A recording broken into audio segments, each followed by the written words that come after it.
this. I love this.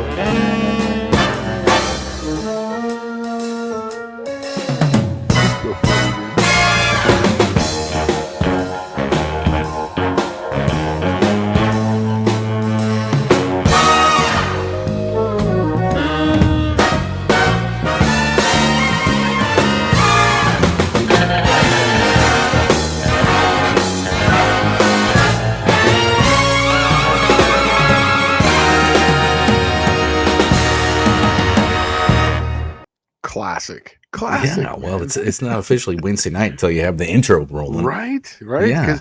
Because the other one. Here's the thing on these, because I was actually asked this question. They're like, which one do you like better? The first one had its place, but this one like brings it all back. It's like the culmination of everything. This is kind of like the equal sign. This is like, okay, we're here. This is the finale of the function sign. Let's put it that way. I love it. Well, let's see. We got quite a few people in the chat already. So, Wow. Danny Boyd's here. Fab Race Mod Repeat. Miss Cat G. Michael Schmidt. What's up, gents? Got my iced coffee in hand and cat in my lap, ready, set, go. And then he says, I better say I have a crescent wrench in my pocket too. So, Slant Daily Garage. What's up, suckers? Yeah. Colin Tebow. One-Eyed Cat.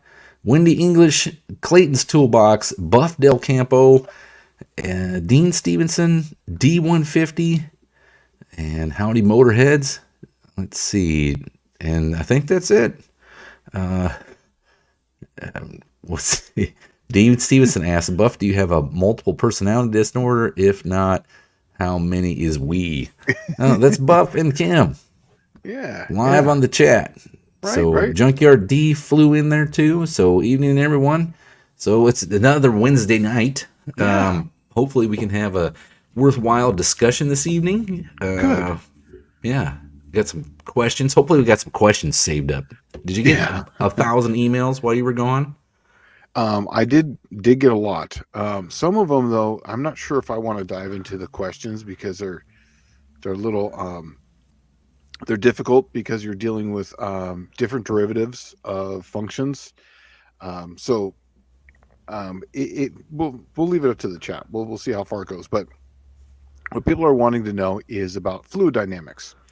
We were talking about oil, and then I've talked a bunch about gasoline, different seats, Neyland seats, and then also too we've talked about camshafts, and they were talking about what are the derivatives, what do they mean, how do they work. And then like how do you determine flow, like the flow rate of things. So I'm not really sure how I'm going to. I have on my little cheat sheet here of. I think that you and I have discussed this before in the past when it's talked about opening up oil passages. Yes. Where it was like, I would go from a 7/16 to a 5/8 diameter oil passage, right? And you had told me that's 2.3 times more oil than what it was receiving before. It's called the volumetric flow rate. So basically Q equals VA. So it's a volumetric flow rate, which equals Q. V is the velocity, and then A is the cross-sectional area, vector area. So that basically is the diameter. Since it's a function of flow velocity, because they basically times each other. That's how it multiplies each time. It's not like a linear scale. It's like this. So that's why it makes such a big difference. Huh. Yeah. Well, and just taking the passages out from 7/16 to ½ inch is probably twice as much, I would assume, somewhere close to that. Yeah, because you have in a derivative, you have like in calculus, each one is like, so your velocity is speed. So just think when you hear someone says velocity, then the next derivative is acceleration. Then beyond that is jerk. And this is where it gets funny, but it's true. The next one, which is the fourth, is called snap. The next one is called crackle. And the last one's called pop. And that is real. That is a real thing. So you're basically your second derivative, acceleration. Third is jerk. Fourth is snap. Fifth is crackle. And sixth is pop. And that is real. So And the reason why I was going to go into that too is because on the camshafts, that makes a difference. When people was asking me about soft lobes, what does that really mean? And I was going to talk a little bit about derivatives and how they, in real world, what you can see and feel, and how does that work. And since we're kind of waiting for things to come up, I can. Well, we already I'll, have a few actually. oh, okay, yeah. Well, One, I guess Michael we can Schmidt get into wanted it. to know if your mathematical formula works for exhaust too. So I'm assuming it's anything in a tube, right? Yes and no, because exhaust is is as it cools down, it's gonna condense. So the farther you're getting away from the header, it's gonna slow down. So there's a rate there. It's hard to explain because remember, and as the exhaust heats up, that's the reason why you want to wrap it to keep the heat inside the exhaust. So therefore, it doesn't cool down. Does that make sense? I guess so. It would probably be have everything to do with the expansion rates. Yes. So So basically, obviously, hot air rises, right? So hot air is very, very less dense. There's less weight to it. So as it goes down the exhaust, it gains more weight. Technically, I mean it's minuscule, but it does have something. So therefore, it's harder to push. So if you have high pressure back here, basically, because now it's pushing against something it has resistance. That's yeah. So but as it gets hotter, then it doesn't quite matter as much. So it's okay. there's a lot more functions to that one. Twisted Mopar Garage says Slant 6 727 automatic. Do they make a low gear set? I haven't seen, but two my whole life can't be common. Yeah, they do. A&A transmission makes one, but it's aftermarket. If you in a Slant 6, I wouldn't waste my time with the 727 for real. Even a It's just, turbocharged yeah, it's 904. gonna hog up so much power that Yeah, it takes 50 horsepower to turn that to 50 foot-pounds of torque, and a 904 takes about 22. So you're really going to cut into that, 150 foot-pounds of torque or 200 foot-pounds of torque that you're already, minuscule on. So yeah, when you're taking an extra quarter of it. yeah. So my advice is even if it's in a truck, just run the 904 because you can get the 727. I mean, sorry, the 904 gear set, low ratio gear sets. Plus, then you can put a lockup converter in it pretty simply and easily. So that's just my 2 cents on that. And also too, if you're going to be running a 727, most of those come with an adapter plate. So there's a big 1-inch adapter plate on those. They never really had it. At least I never seen it. So someone in the chat will probably say it, but on a Slant 6, I've never seen a Slant 6 727 with the Slant 6 bell housing. They all have adapter plates.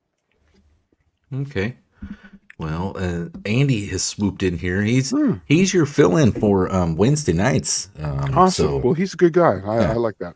Well, he's got a big brain to pick. That's why I like Andy on here because he the questions don't seem to bother him at all. Yeah. He's got quite a bit of experience in just about all of it. So Well, that's good. yeah. Let's see. Danny Boyd's happy that we're talking maths.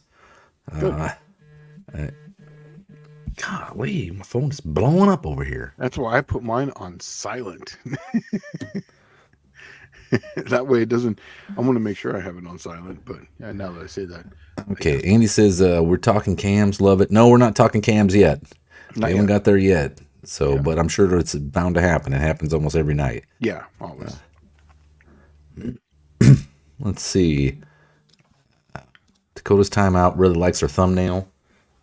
Well, the thumbnail is, and of course, what's funny here is, all right, one of the guys messaging me here, 2Hex Jeff, knows I'm live, 7 o'clock. I'm surprised he's not in here.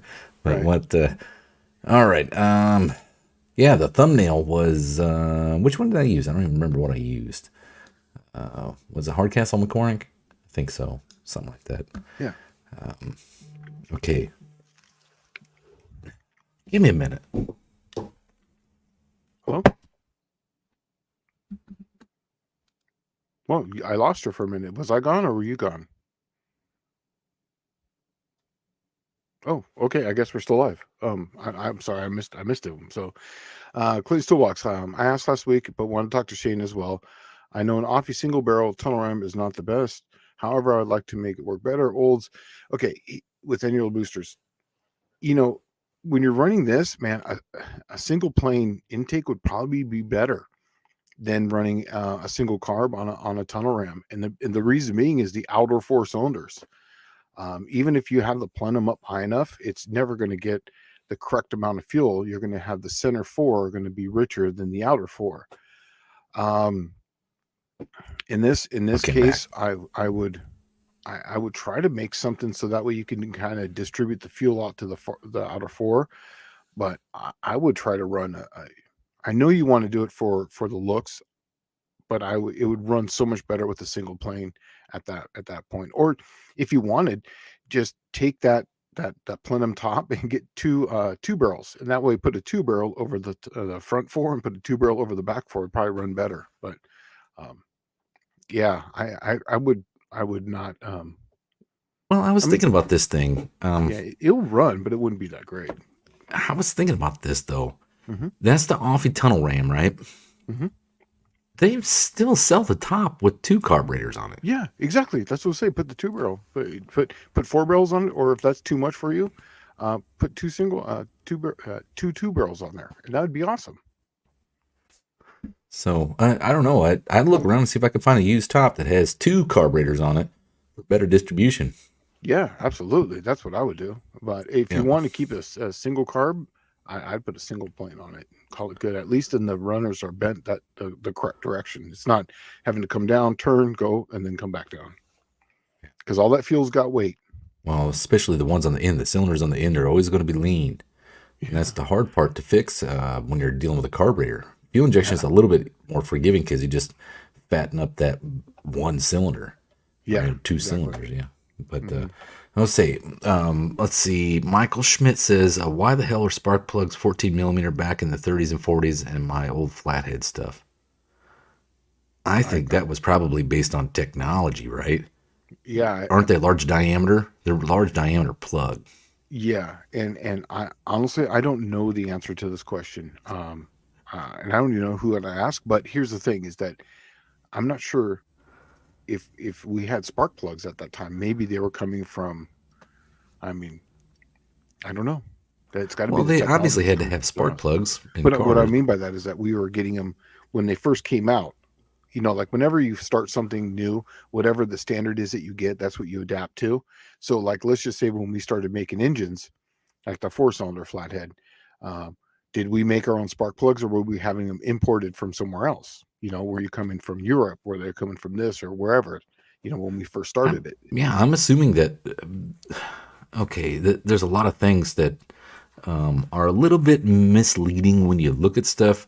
But, okay, this would have been like essentially the first generation of spark plug. Yes. The technology back then wasn't there. They were learning as they're Yes. going, right? Yeah. So I imagine that they just started with something that was a standard at the time. That's what I'm getting at. What was ever And there? Yeah. it's evolved from that point forward, but they had to start somewhere. And they started obviously with the 14 millimeter plug back then. Probably, I would have to say it's probably based on the lack of finite machine tolerances that they had back then, right? There was only a few places with very close tolerance machine work capability, and a lot of it was the factory. Yeah. So let's see, but I don't know the answer to that either. I mean, that was 100 years ago. I was not even thought about. I wasn't even staying at that point, right? Yeah. Let's see here. We got Dylan Levi's in here. Nice. From Levi's Backyard Performance. Let's see. Levi. Tom Brown saying, speaking of how much power things take, when adjusting pinion nut torque, some manuals use a low power torque wrench to test the drag. Can this be used to check how much power it will take to turn?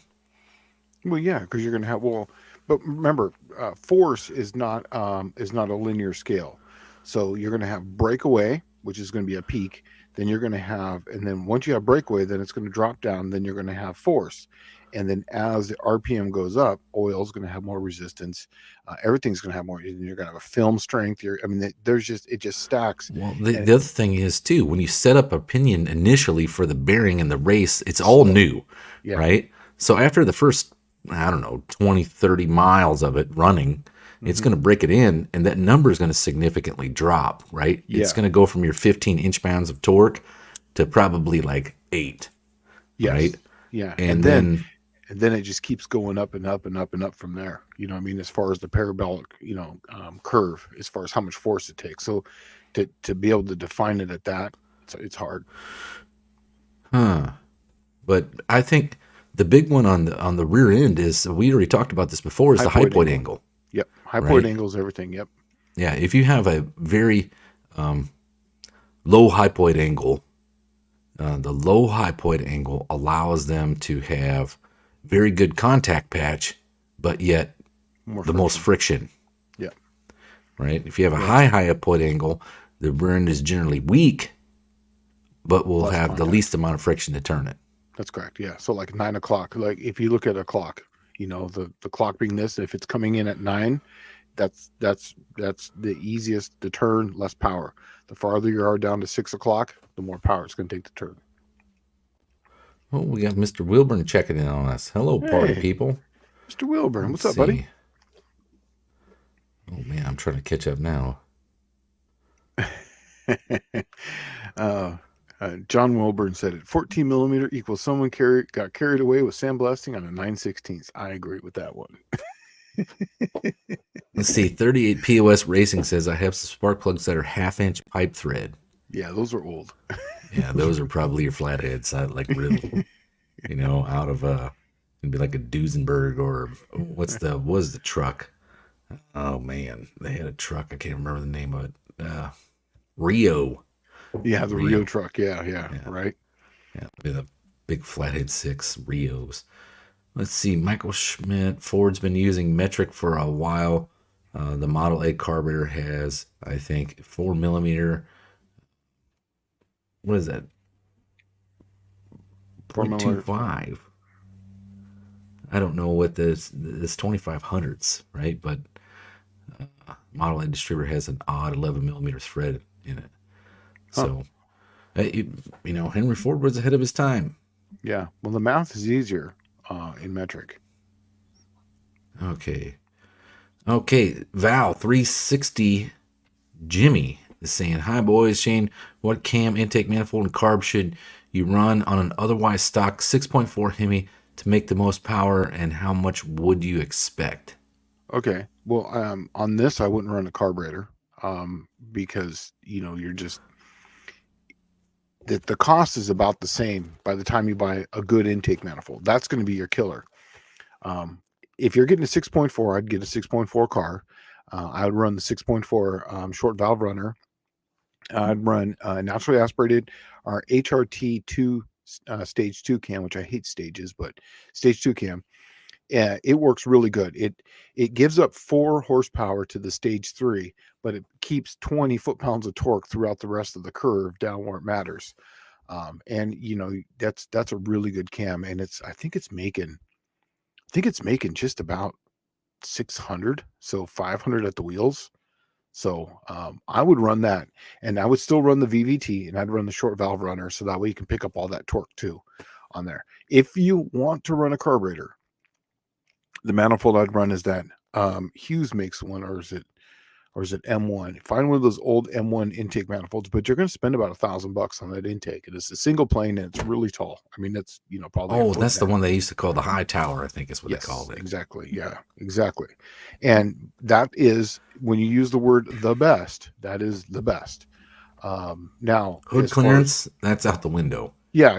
This thing is like literally got like a plenum on it that's probably 4 to 6 inches tall. Oh yeah, The whole thing is, I think it's 12 to 14 inches off the deck. So, and it's tall. Then you got to put a carburetor on top of that. So, with that, you probably make about the same power wise as. I would still run the VVT on the camshaft if you could with the carburetor, because then that way you can pick it all back up on the low end and trick that intake. Think it's a little different. As far as numbers, it would be hard to tell on the torque numbers, but horsepower you make about the same as the short valve runner fuel injected one once it's all tuned. So right at that to the tire 500. That's typically what we see. And Clayton's Toolbox is asking, where's the cheapest place to get Edelbrock products? I would say directly from us. No, that's never the case. No. I think so because I think we'll match or beat anyone. I mean, I'm not in sales, but Well, I'll tell you right now what I know. In the chat here is a guy named Fabrace Mod Repeat, okay. and he has a speed shop out of Oh, Chesapeake, Virginia, and he has a Edelbrock deal. okay. Well, And then there you go. so, Yeah. yeah, See, he buys it he direct probably from would us. get. Yeah, he buys it directly, but he's a distributor, Yeah. right? So he's got a really good deal on him. So if you need some Edelbrock parts, hit up Fabrace Mod Repeat. That's Chris Cox out of he's out of Chesapeake, Virginia, and he has a speed shop called Speed Oasis Oh, okay. LLC. Yeah. So So he's probably getting WD then. So yeah, yeah. that's the deepest discount you can get. Well, let's see. Michael Schmidt, interesting. Earliest metric use I can think of. And it caught on. Maybe just strip the threads and send it. I don't. I don't know much about metric stuff. I really don't. I mean, I have all my 10 millimeter sockets. If that gives you an idea about how much metric But your stuff I seven work on. sixteenths are missing. All my 7/16 are damaged or gone. Yeah, but the Yeah. 11 millimeter will fill in for it. Just know that. So just remember that. Okay, Dust Double Garage. What's the best spark plug to run in my 360 tunnel ram? Twin 660 carbs and a good chance for nitrous. Well, Is this? Oh, go ahead. generally, if you're going to go nitrous, if you're doing like say 150 shot or less, I would go 2 heat ranges colder than your standard recommended plug for whatever your application was, right? Mm-hmm. Now, if you're running like say 10 to 1 compression already, you're probably going to want to go 3 heat ranges from recommended Yep. colder. All right. When you start getting a hot plug like that, like if you leave the hot plug in there and start hammering on it with a bunch of nitrous, what happens is it creates a hot spot in the cylinder and it can cause detonation. And then on nitrous Whoa. oxide, that's a bad combo. Yeah. That's where you see the explosions where they're coming out the intake or the hood scoops. That's it. That's what causes that stuff. So detonation is like really bad on nitrous oxide. Yeah. So you're wanting to run 2 or 3 heat ranges colder, depending on how much you're wanting to do, and every 50 horse, add another heat range, right? I don't have it memorized, but what I'll do is I'll take a picture of the plug I'm running on mine.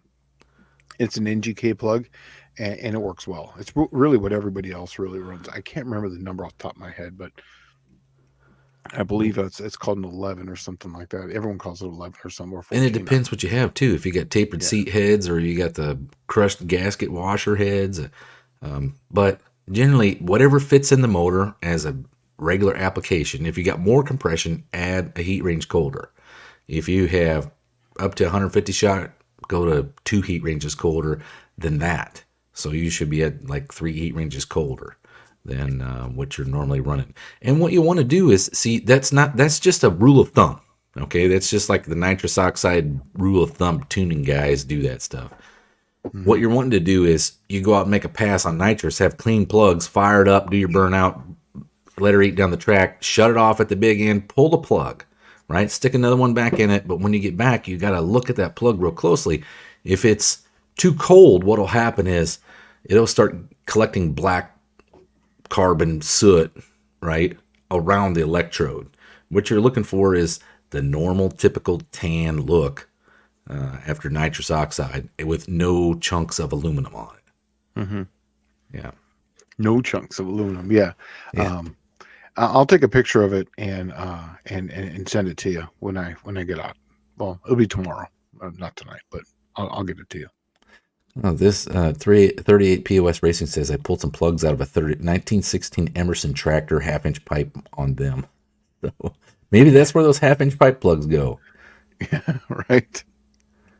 Let's see here. All right. Aunt D is asking, does Edelbrock still make their version of a Holly 94? I couldn't tell you on that one. I don't know. I don't know the whole catalog. I don't know that one. But I am. If send me Slant Daily Garage yahoo.com. Send me a reminder, or even Pulido at edelbrock.com, and I'll look into it. I don't know. Couldn't tell you on that one. Sorry. See here. Okay. And then Colleen was asking, what's your email? Which you already got it. You just got it just now. Yeah, Slant Daily Garage Yahoo or Pulido at Edelbrock. That's my work email. See, Be careful what you send to my work email, though. everybody likes these NGK plugs. They're the greatest, man. I'm telling you, they're awesome That's plugs. what I use. I don't even mess around anymore with. Mm-mm. I don't mess with Autolights at all anymore. When No, I no. figured out that because Tony was back cutting the electrode strap on them, Uh-huh. right, and it was cracking the plug all the way through when he cut it, Yeah. It's and terrible. you're not even cutting on the ceramic, so why would the ceramic crack? Yeah. But It's just the force on it was cracking them. And then when you told me they're made in China, I had a whole box of them. They're Heco de Mexico. yeah, But those are then I older bought some. ones. Yeah, but they're older because I bought a box of them. So I did the same thing with my NGK plugs. Is I bought Amazon. I bought a box of them from Amazon. So it's just get a whole crap ton of them. They're good. Let's see. Okay, so Tom Brown's asking Dallas, did you get any extra manual flywheels that you'd be willing to sell with your Buick 300 haul? I have had my order with TA for one for over 2.5 months with no ETA. No, I did not. I bought one off of Facebook Marketplace probably 6 months ago, and I still have yet to open the box. But I waited almost a year and a half for a flywheel, and then finally just gave up and like something will turn up eventually on Marketplace, and it did. And Yeah. I just needed one for the dyno, so it didn't even have to be a reusable piece with a clutch, right? It just needed something that literally you could bolt to the back of the engine and take it to a dyno. Yeah. So let's see. Let's see. John Wilburn saying the coldest version of the Autolite 66 would be my guess That's a for 64. Brinker. And then he's saying, Brian, just run Champion 404s just for all the hate you'll get, right? Because everyone hates on Champions. Let's see. At one time, they were good, man. They were good. Yeah. And then they started sucking. Okay. Michael Schmidt says, Offenhauser, did you all still know that they are in business here in Los Angeles making intake manifolds? Matter of Yes. fact, it's funny that you bring that up because I was literally looking at them this week. And if you go to their website and you click on catalog, it's a picture of like, it's all PDF, but it's literally the 1950s. catalog from like 1962, right? It's awesome, And if dude. it's in there, they make it. Yeah. And they It's have all the almost like a molds. J.C. Whitney type thing. Like you almost are expecting to see the little gleaming star, you know what I mean, in some of the corners. Well, I ended up calling Chris Cox at Fab Race Mod Repeat, his Speed Oasis speed shop number. Uh-huh. And I asked him, could he get Offenhauser stuff? And he said, yeah, I got a deal through them. And so I was looking for the Offenhauser 300 or the Offenhauser 250 Buick valve covers, Oh, right? yeah. They're $720 something at like, auto parts places, Mm-hmm. the ones that don't sponsor anybody. Well, unless you're big name. And anyway, Chris was like, call me back. Yeah, I got a set. And, with shipping, they're $520.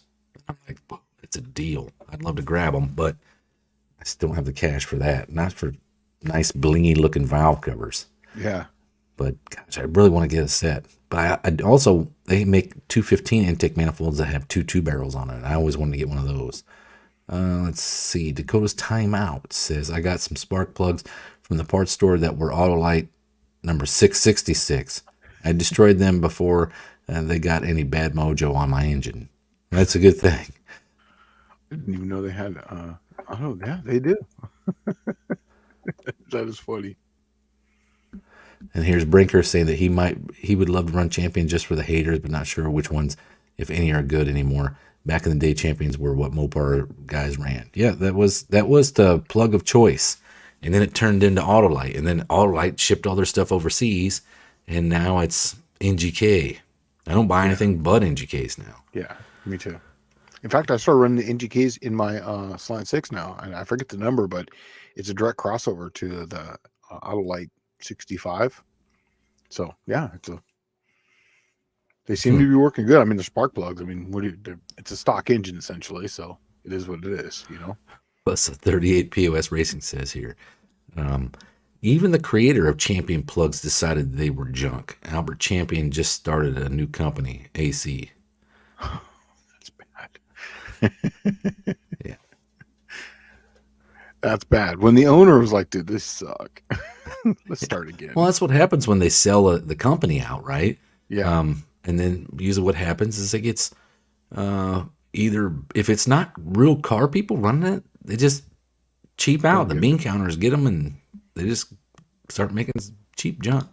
Yeah. Let's see, Dizzy Izzy. Oh, I ordered a bunch from JC Whitney over the years. Evening, people. So, uh,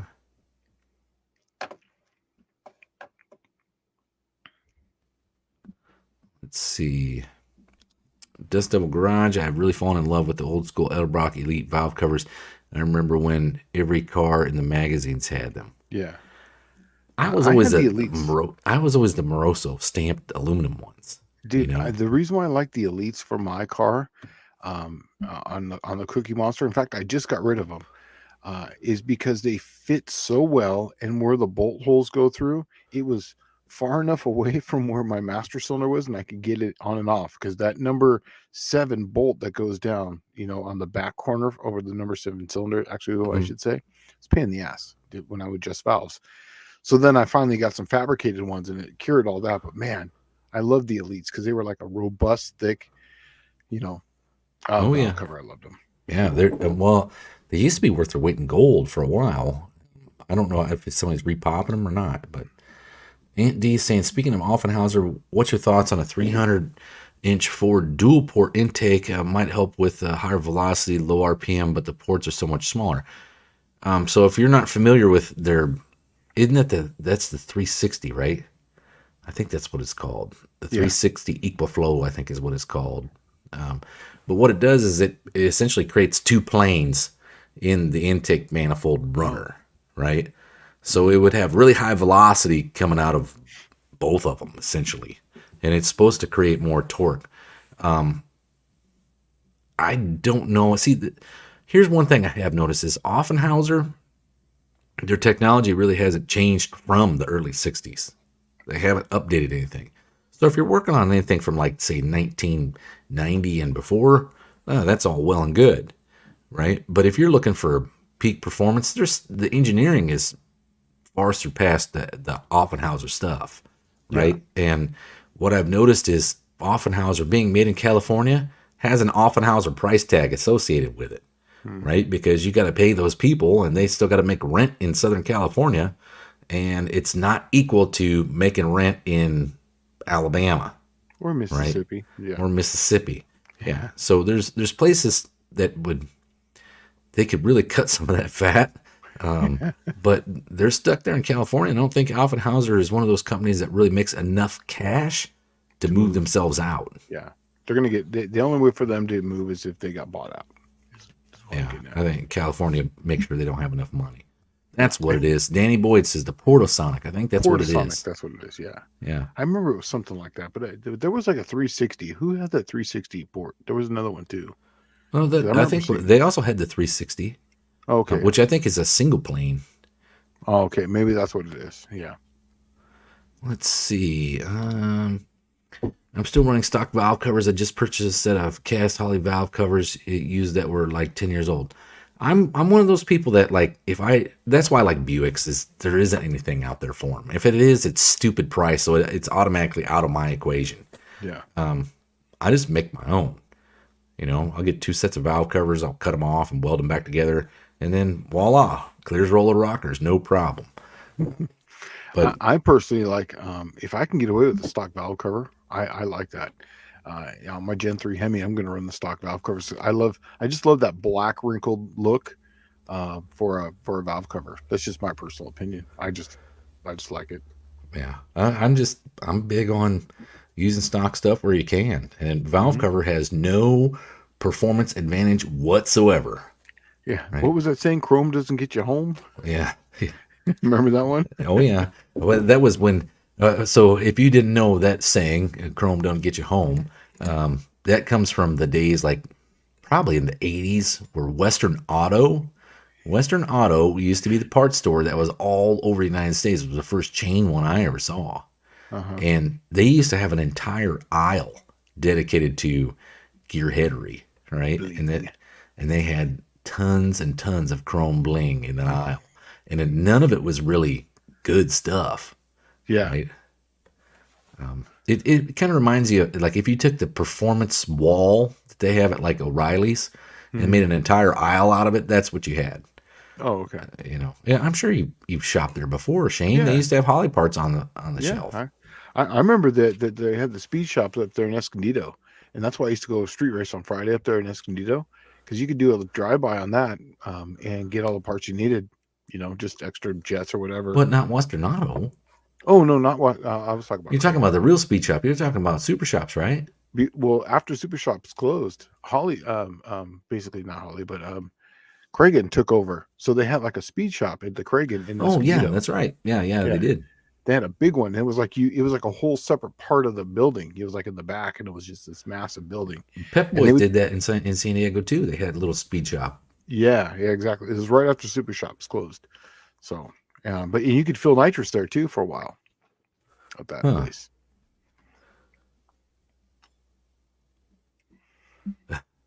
So Danny Boyd says you can't much see the valve covers in my Fox 50, so why bother? Yeah, that Right. big upper intake manifold covers up like 75% of your real estate. So Right. the best thing that we used to do is like you'd take the HO 5-liter valve covers, which were cast aluminum, and you'd polish them, and they would look Yeah. really nice. And then it'd be the nicest looking part of the whole engine. It's funny. Okay. Covered up.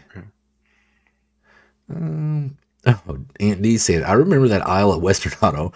We also bought a riding lawnmower from Western Auto as well. Oh, I never did that.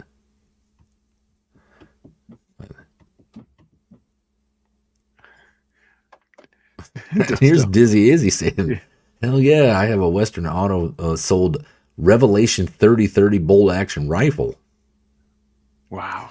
Yeah, he says his dad bought it in 1969. So, yeah, that's actually pretty cool. I didn't know Western Auto did anything like that. I know Sears used to do a lot of Sears in the 60s and 70s used to do a lot of drag racing stuff. You Yeah. used to get your that's recap crazy. slicks there.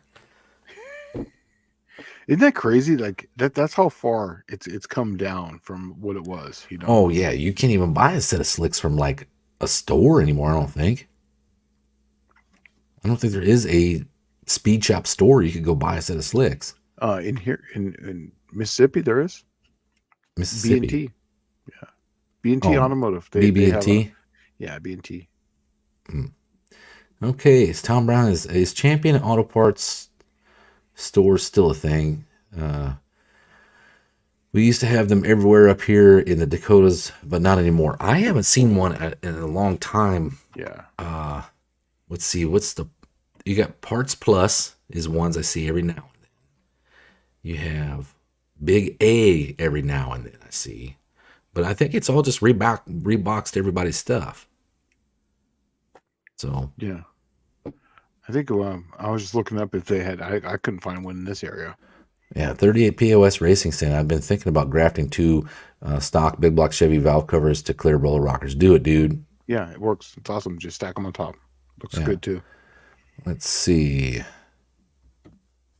Clint Street Machines is in here and said they sold bicycles back in the 70s too. So on Western Auto. That's awesome. I can't imagine it. That'd be pretty cool. Let's see here. All right.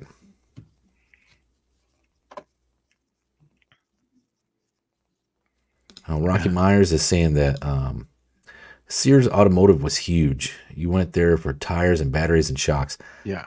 I ran nothing but diehard battery golds in my race car until Forever.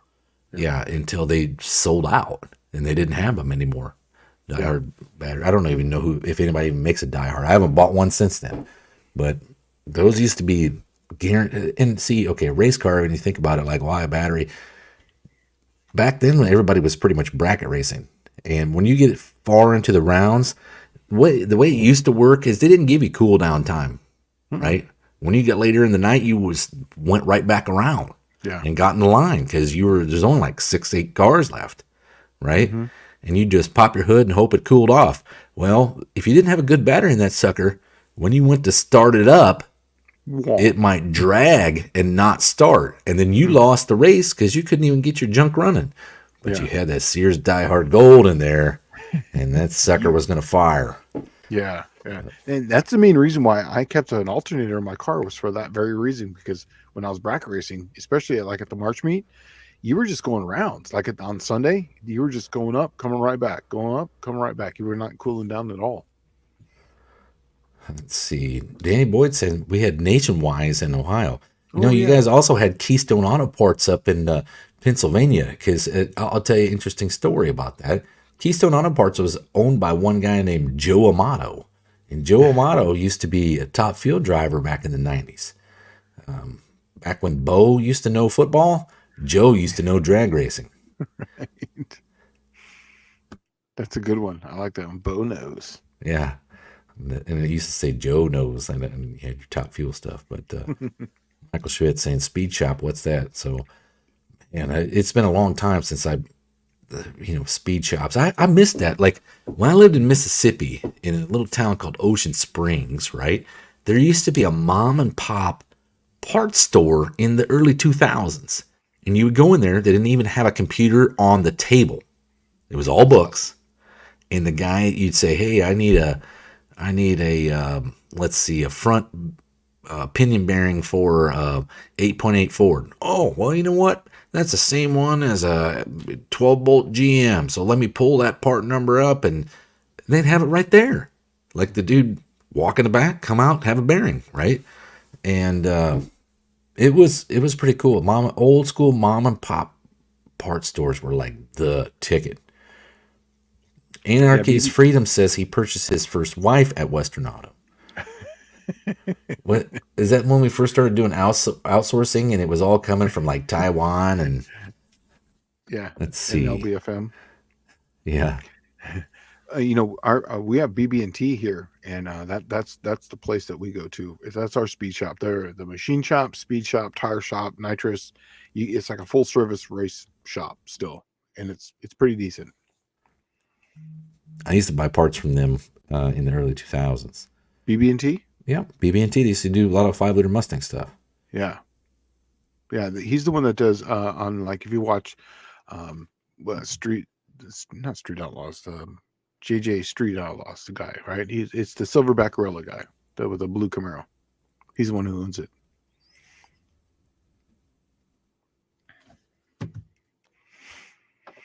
Let's see here. Let's see, Levi saying that's what the street car races should be, little to no cool down. Yeah, it's a street car. I agree. Yeah, I agree with that too. And that's why I put an alternator in my car because I didn't want to have to worry about it. Mine's charged up, ready to go. If you didn't know this, Mr. Clint Street Machines, he used to be the guy behind the counter. He was the specialized guy behind the counter. When you ordered parts, he was the dude that knew what book to look in and what fit and cross-reference to that. Yeah, we and him talked about this. We were both parts jockeys. I was a parts jockey also. Huh. It's a great job. John Wilburn saying it. We had Nationwide, Southern Automotive, Counts, McCann, and Balls Automotive. Then Advance happened. Oh, It's these big box stores that just absolutely murdered America. Yeah. It really is. Yeah. When they ask if it's 2 or 4-wheel drive for wiper blades, that's when you're like, oh, come on, dude. Dude, and the funniest meme I ever seen was like this dude's car was on fire in the parking lot, like AutoZone, and they're like, oh, he got the 4-wheel drive wipers, right? Or he got the headlights for the car without AC. Right. In San Diego, I used to have a wall. I've said this before, but I'll repeat it. I used to have a wall of parts that don't exist, but I bought them at AutoZone. So like a radiator cap for Chevy Corvair, a radiator cap for a Volkswagen Bug. It just goes on and on and on, man. I owned a piston for a Mazda Rotary, 13B. I bet you did, yeah. And you know what? Those are the places that used to have this. They had it was like it wasn't a picture. It was like a plaque you'd hang on the wall, and it would say all these bolts, these like weird bolts for like German cars, right? Yes. And it would have like a Z-shaped bolt, right? Yep. And then it'd have like a groove cut in one and a bolt going through it, and that's when you knew you were at a mom and pop real deal parts store. Mm-hmm. Because they get the joke. They understand it. Yeah. Yeah. Let's see. Dakota. Oh, okay. Well, Danny Boyd saying Joe Amato worked at a Ford dealer in Toms River, New Jersey. Forget the name. I bought a Walbro fuel pump from them for my old '92 GT50. Yeah, that's Joe Amato was just a regular dude. And that's what I think is cool about most of the stuff he did. But he owned Keystone Auto Parts, and he Wow. was from Keystone, Pennsylvania. I think is what Oh, it well, was. makes sense. Yeah. Let's see. Dust Devil Garage, Brian Brinker saying we have an old school speed shop in Granite City, Illinois. I try to buy from there when I can. Mm-hmm. Yeah, me too. I Let's always try to see. buy mom and pop. In fact, right now, I've been playing a lot more music, drums lately. And instead of, I mean, I could buy all the stuff from Amazon, but they have the Memphis drum shop here. And I always try to buy local if I can, every single time. I'd rather keep the brick and mortar around. Oh yeah. Well, do you remember Mm-hmm. it was probably what, a year and a half or 2 years ago when Andy Wood, like the town that he lived in, they were closing that mom and pop part store that's been around since like 1935, Mm. and they were auctioning everything off, and it was like all kinds of stuff in the back that was not, they didn't, it was application specific, and it didn't have a home anymore because it was like, say, bushings for your lower control arm on Yeah. a '63 Pontiac, right? Right, right. And Yeah. there's none of them driving around anymore, and they certainly Yeah. don't go to the parts store expecting to get bushings, Yeah. And so they were auctioning a bunch of that stuff off, and it came up like, hey, Dallas, you should probably go to that. They probably got a lot of Buick stuff. Yeah, they'd probably do. It's awesome. Let's see. Danny Boyd saying that they have a original chain, Smithy's KIO or KOI. So, Factoid. Michael Schmidt says, Factoid. Speedway, we all know, is owned by the Smiths. I just saw their museum in a YouTube video. Holy macadamia nuts. There are hundreds of vintage crazy ass motors laying around. Super rare. Yeah, well, that. If you didn't know, I think, isn't Speedway used to be, was that Honest Charlie's? One of them used to be Honest Charlie's Speed Shop, and it was like a nationwide speed shop. It Yeah. was the first Yeah. one I ever seen. And they advertised in every JC Whitney and every freaking car magazine in the back. Mm-hmm. Yeah. Oh, that's, I remember the guy too, because he was cool as all, yeah, but honest. see, that's the thing that nobody, that's something that's gone away too. The magazine's gone away, but in the back of the magazines used to be like all the ads. Instead of being Yep. all the ads that were a pain in the ass all the way through the magazine where you had the big fold outs and all that stuff, they didn't really have that. They had all the ads in the back. And that's where you found the mom and pop shops like Phoenix Graphics was one of those. They would take any muscle car graphic, right? Even those super cool, like let's say a Pontiac GTO Judge, and it has those reflective decals above the fender. Mm-hmm. Okay, they would take that same decal and apply it to your 1974 Pontiac Ventura, right? That's And it would awesome. fit the wheel well, like it was perfect, right? Yeah. There used to be all kinds of cool little shops in the back that did neat things like that, and all of that stuff is pretty much gone. I've noticed as well. Yeah.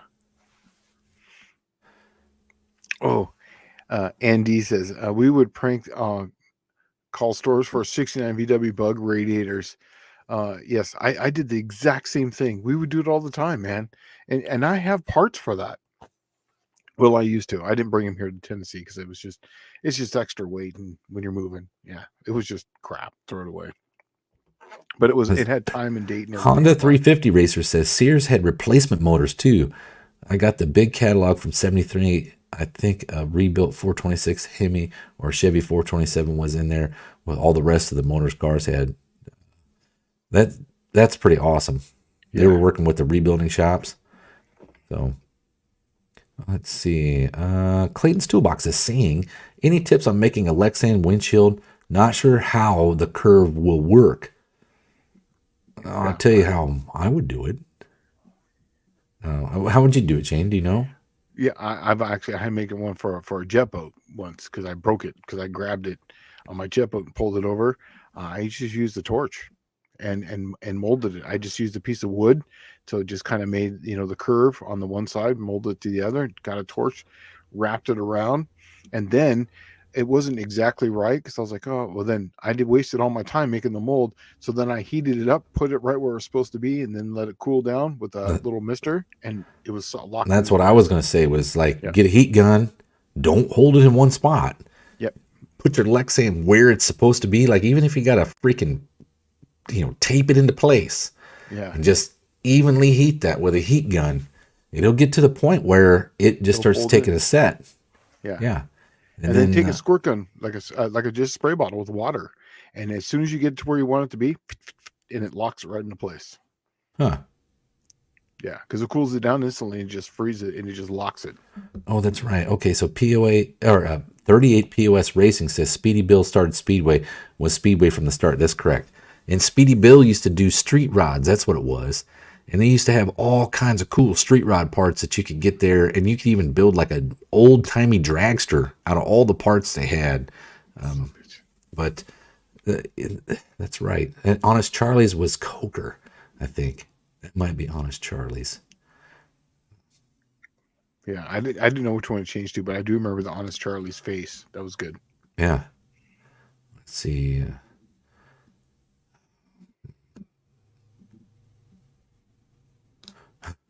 Michael Schmidt says Bad Chad shows how to do it in his channel. He shows a lot of how to do, even like the wrong way. Some stuff. Yeah, I don't have a comment on that one because I watched this show and I'm just like, whoa. There's some old school hackery going on there. Yeah, but in his defense, he's figuring it out and getting it done. Well, Noah, here's what I like about Bad Chad. Okay, Bad Chad is just like, fuck it. It doesn't need to be a Boyd built hot rod every time, right? I agree. I mean, he's legitimately doing it old school, like think your way around the problem. If you don't have the cash, figure it out. Yeah. And that's what I like about Bad Chad, because he's legitimately doing real deal hot rodding.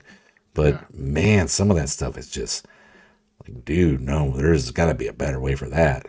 Well, here's my thing on that too, is that there's a taste for everyone.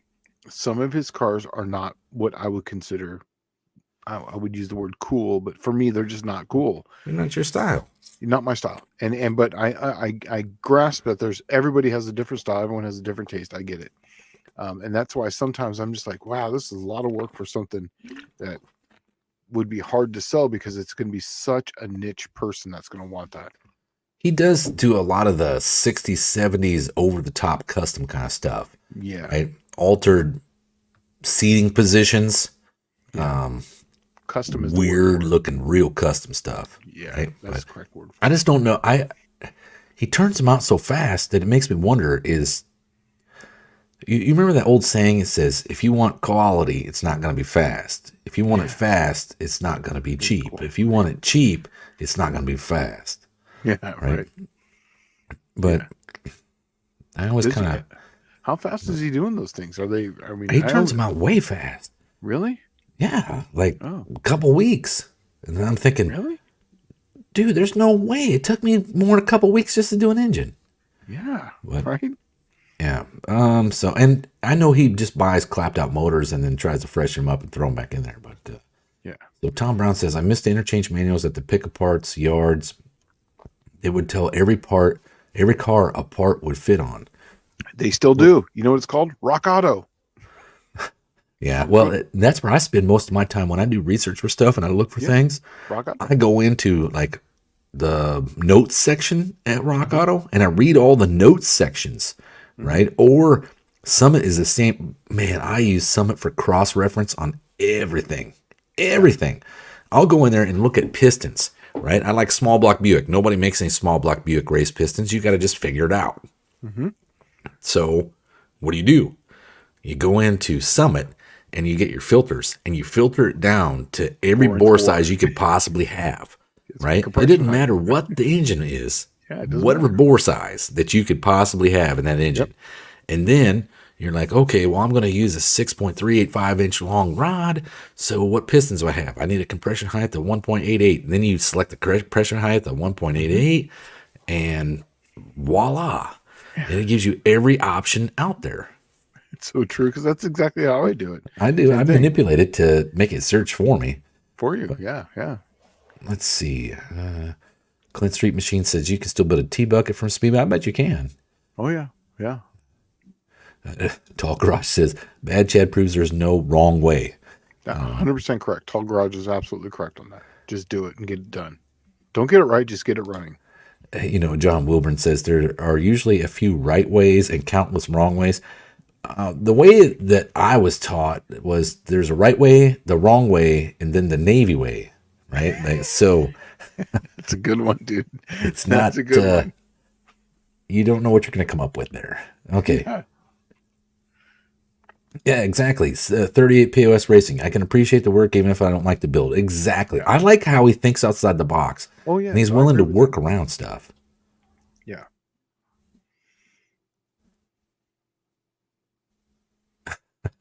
Levi says, I can't get around though.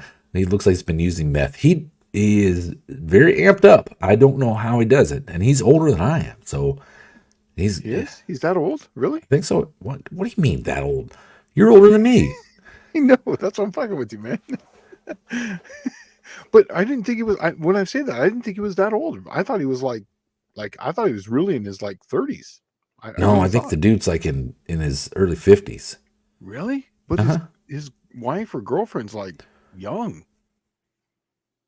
I don't mean nothing. He's bad Chad. Maybe he's bad for a reason. Maybe he's got dollar bills or he's freaking running around with a 2-inch freaking Woody, thick. Oh, So, okay. Yeah, see, Clint Street Machine says, I thought Chad just looks old. He does look pretty beat. Okay. Go right below that one. Yeah, Perfect. Wilburn said, we know people with channels who prove wrong ways do still exist. That's true. Or we also know people on YouTube that prove you don't do anything and you still can be the mecca of knowledge. Right? Right. Yeah. Like, how does Cabral have any clout in the automotive community without ever building a car on any channel, any show, any even background delivering parts, even Champion Auto Plugs, spark plugs? Huh? I don't know who he is. Oh, Cabral. He's a troll. Oh.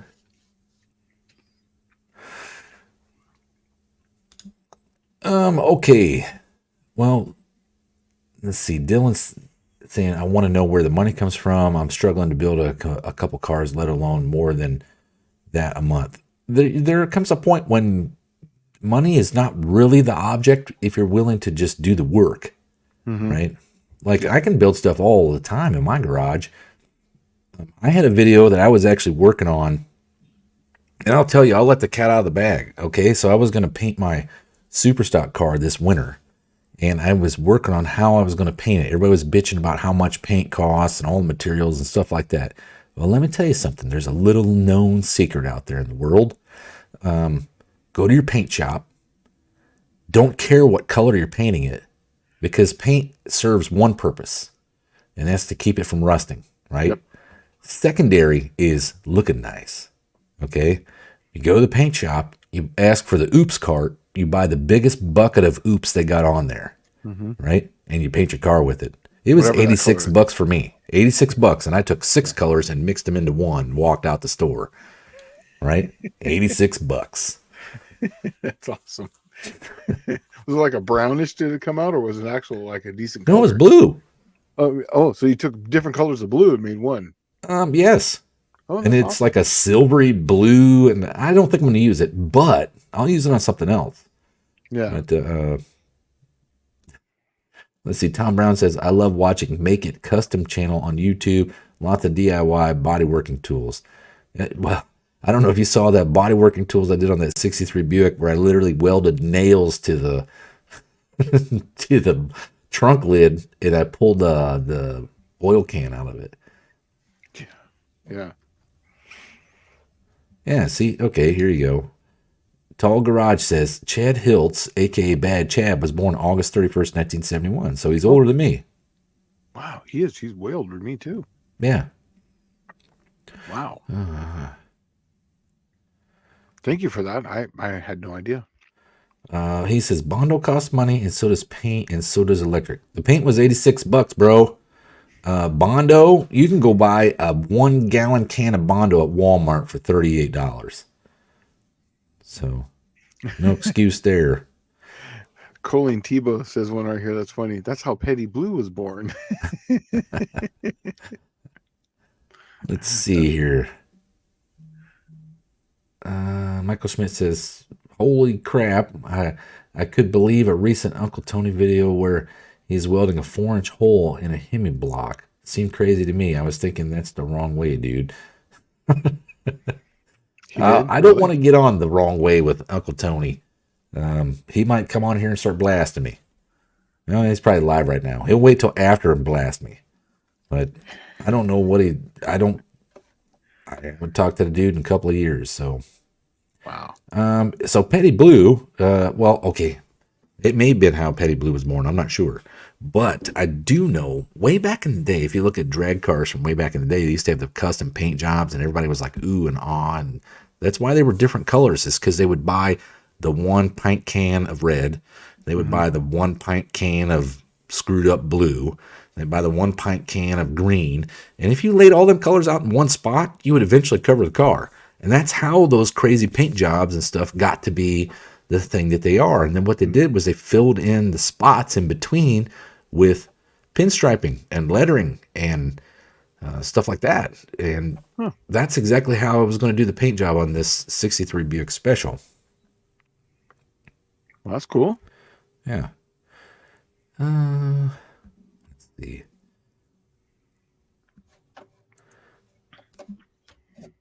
Okay, Aunt D says most of our house is painted with mist tints that the wife picked out at our local hardware store. Perfect.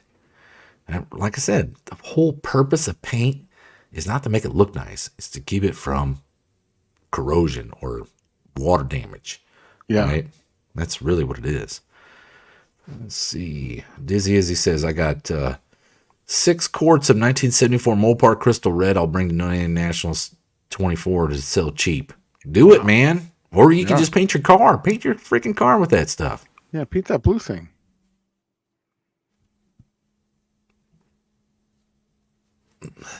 All right. Well, we don't have any new. I can always comments talk here. about this. What I was going to talk about at the beginning. What's that? Oh, I was going to talk about flow rates and velocities and derivatives and whatnot as far as camshafts. And I mean, I could just kind of. I don't really have it prepared, but I was going to. I for some reason I can't seem to pull up the question, but one of the questions was on the we were talking about carburetors, and I was telling people earlier that if you open up and you run a bigger needle and seat, like say for an alcohol jet, you get flow rate, and you can drop the pressure because then you have less air in the fuel, and it's going to make more power, it gives more signal to the jet, yada yada yada. It's really good. And then we've talked about oil, where we open up the diameters and slow down the fuel of the oil through the port, the hole, and whatnot. So it's and people are wondering why does this work, and then so we're going to get into a little discussion about math here real quick. So whenever you have you're going to have things called derivatives, okay, and then the opposite direction of that is integration. So when you have I'm going to go full John Wilburn here. So it's a simple little thing. So you have your velocity, which is your speed, then you have acceleration, which is your second derivative. Then your third derivative is going to be jerk.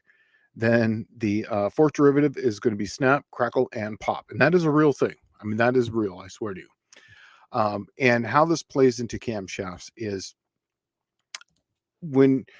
whenever you start taking derivatives, and then basically one is the next of next. So you can plot each one of them, and then you can see the change in direction. You can plot that. So you can basically say, how fast is this going to change direction? Like say from on the acceleration, you do the derivative of that one, and you get jerk.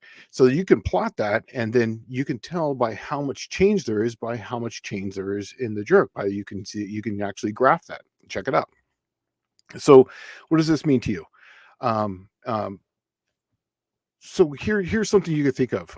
Whenever you can get your okay, how can I explain this one really easily? Okay, whenever you can get your jerk or your snap to zero. So when you do the derivative and you put numbers into that and you can plot it out. Remember when you were a kid, you get the function f of x and you can plot them. When you can get the snap to zero, then your change in jerk will basically be it's a smooth transition. How do you feel that? So basically, how you can feel that is when you minimize the snap, it improves performance of machines and tools. Like here's one that everybody knows on roller coasters. That's a big thing. If you have a big change in direction, especially on a lot of these steel ones, when it comes to that, you're going to feel that, and that's where the sickness, the seasickness, comes in. That's where you get your head swiveling around, where you're just like, oh, this doesn't feel good. There's also another one too called a clothoid, or so I'm going to say it phonetically, clothoid. Okay, that's a clothoidal function. So basically, a clothoidal function is when you start getting little things like this. We're going to go John Wilburn here. You're going to get plots that go like this, right? And if you want to know more about that, you can look it up. It's Euler's spiral. So that's another rabbit hole I don't want to go down to. But what this all means is that you have to do derivatives of different things so that way you know where things are at. And the closer you get to zero on certain things, you can change your harmonics and your frequencies for your springs.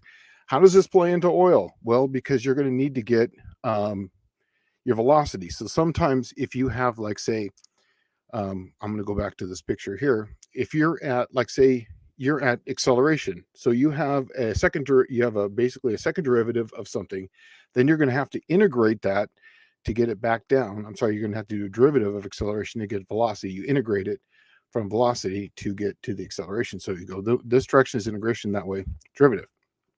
So that's how you bring them down. So you have to do a derivative of it to get down to the speed. And when you do that, you're going to get the equation that you're trying to find is going to be volumetric flow rate, which is flow velocity of cross-sectional area. So what this is telling me is that if you have a cross-sectional area of something, which is, basically your just area. Now this is going to be the over an average of time. So basically in physics and engineering, this particular fluid dynamics, the volumetric flow rate is the volume of a fluid which passes a unit of time. Usually it is represented by the symbol Q, obviously, and it consists of mass, flow rate, with a fluid over an average rate. So obviously, especially when you're dealing with fluids, it's not going to be a steady state. It's just going to be an average rate over time. And remember, this is all of a time. So here's what it all boils down to is if you have a bigger diameter of something and it's going at a steady rate, you can lower the pressure and still get the same amount of fluid. Why did I go into all this to explain this? Is because they all work together. So fluids cannot be compressed, but air can. So the less amount of air you have in something, the more flow you're going to have, easier to move without having compressibility in it, because you have air inside something that's going to have compressibility, fluid, like gasoline and oil. So when me and Dallas tell you that we open up holes, we backfeed things, and we're feeding them up, and what we're trying to do is steady the state of flow.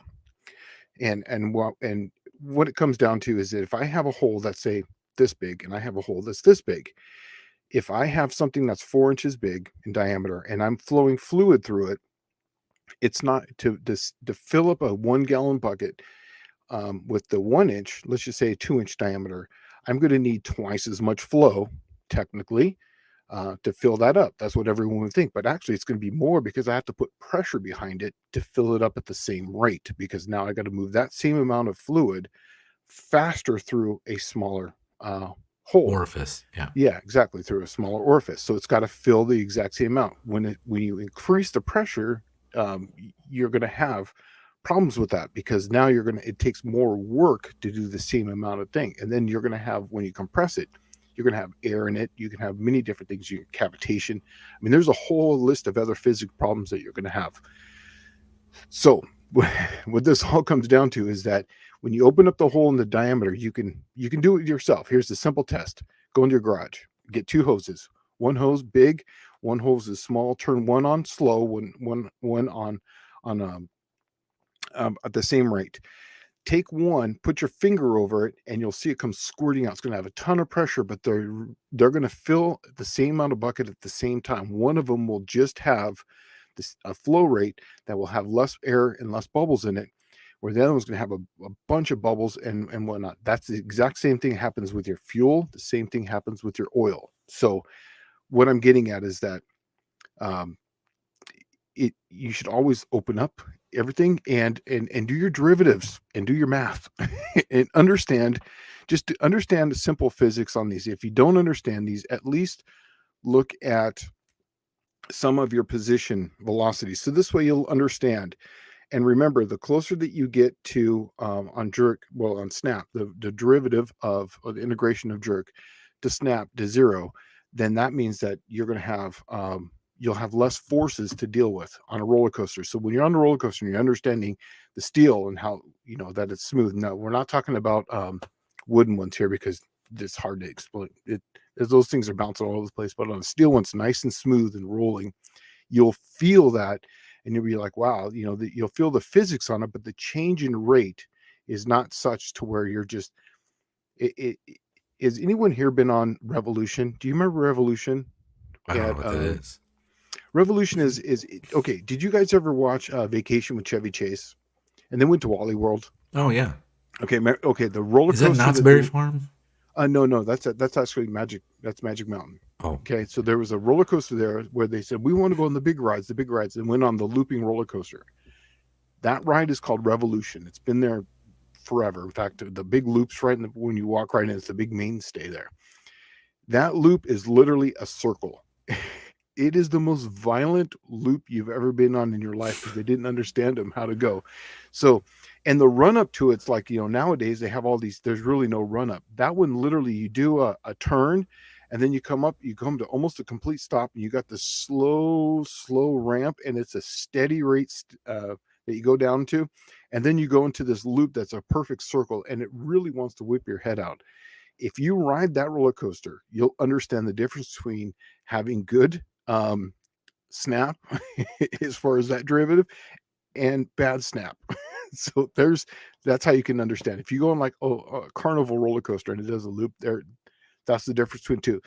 That's going to play into your harmonics on your camshaft. Now imagine your cam's doing that, many times a second at high RPM. So that physics, that little tiny loop that you're feeling, imagine that now is going into your harmonics on your valve train a few times a second. So that's kind of what it's a simple way to everyone can understand. I hope that's as clear as mud. Okay. Well, it's made it more clear, I guess. I don't know. I open things up, and if I don't open them up much, I radius to turns. I get rid of. That's one thing that people don't understand is like oil passages in a block. When they take your engine block and they machine it, right? Your oil passages aren't cast in. They drill them out, and all it is intersecting drill holes. And each one of those is going to have a problem, yeah. And they're like 90 degrees or 180 degrees, or it's just however the hole intersects.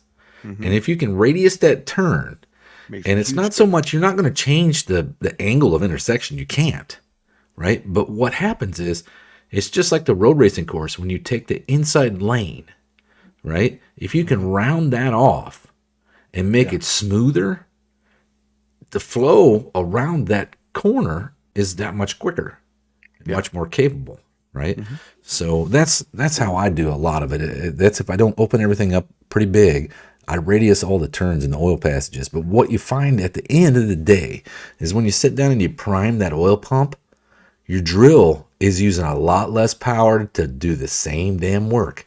Yeah, and that's something you can feel. And that's horsepower out the crank. Yeah, and then what I was explaining to you is the physical end of it, but there's also the common sense end of it. Like Dallas was just saying, if you have 2 points come together in a 90 degree, the fluid on the inside of this point that has to go to this point and make that turn is going to go in and crash into the fluid over there. So now you just took a half inch going to a half inch, and it's not a half inch anymore at that point because the fluid coming off of this corner now has to make an instant turn. and it can't. So that way the fluid that's out here that's already turning is going to be crashing into that, and that's going to create resistance. And I forget there. Well, as I'm talking, I'm trying to remember the numbers, but there's a number that every 90 degree gives you X amount of resistance. And I've told it to Dallas. Do you remember me Well, when we I were don't talking about remember this? what it was called, but I do, because I told you, I said, the V8 Buick, the small block, has 90-degree turns before it Yeah. feeds a number one cam bearing. And you're like, So I did the golly. math. I did the math on it, how much it actually came out. For each corner, there's a mathematical formula. You can figure out at a certain flow rate, at a certain pressure, how much resistance each one of those is going to cause before you get to the end, and how much pressure you're going to drop or flow rate you're going to drop by the time you go through there. And just radiusing those corners will help exponentially. Yeah, well, Clint's saying, hey, Dallas, tell us about your S10. So I put a post up this week of me going to get an S10 and a whole bunch of Buick 300 engines. Nice. But the S10 I scored it's an old government truck. It came from the Naval Historical Command up in Boston, Massachusetts. It was their maintenance vehicle. It has 79,000 original miles on it. And it is rusted pretty good from sitting after getting salt on the undercarriage from driving around in the winter and then just letting it sit. It has a bad transmission. I'm probably going to just swap it out, and because that 4.3 liter Vortec with the throttle body fuel injection should last a really long time. So I'm just going to put a bunch of miles on it. But it's pretty much bone stock and everything's broken and non-functional on it. So we'll see where I go from here. I originally had got the project. Clint from Clint Street Machines called me and gave me an S10. And then he ended up scavenging the chassis, the frame out of it, and put it in his Brat, which it was probably better repurposed that way. Another vehicle in my driveway would have probably got me divorced sooner. But But then it would have been over with, yeah, right? so yeah, and then I called him like a couple of weeks ago, and I said, "Hey man, is that S10 body still available?" He said, "Yeah." So I started looking for a frame, and I found a $200 frame, and I was going to get that S10 body and throw it on there, and I was going to put the turbocharged 350 Buick with a super turbine 300 2-speed with switch pitch behind it and a 308 gear, and I was going to go melt some faces with it because 700 foot-pounds of torque in an S10, there's probably nothing more fun than that. Right. But when I found the $200 chassis, I was ready to go get it. And my friend messaged me. He said, "Man, you still looking for an S10?" I said, "Yeah, I'm going to go get that frame." He said, "Here's a $500 S10 that's complete. Just needs a tranny."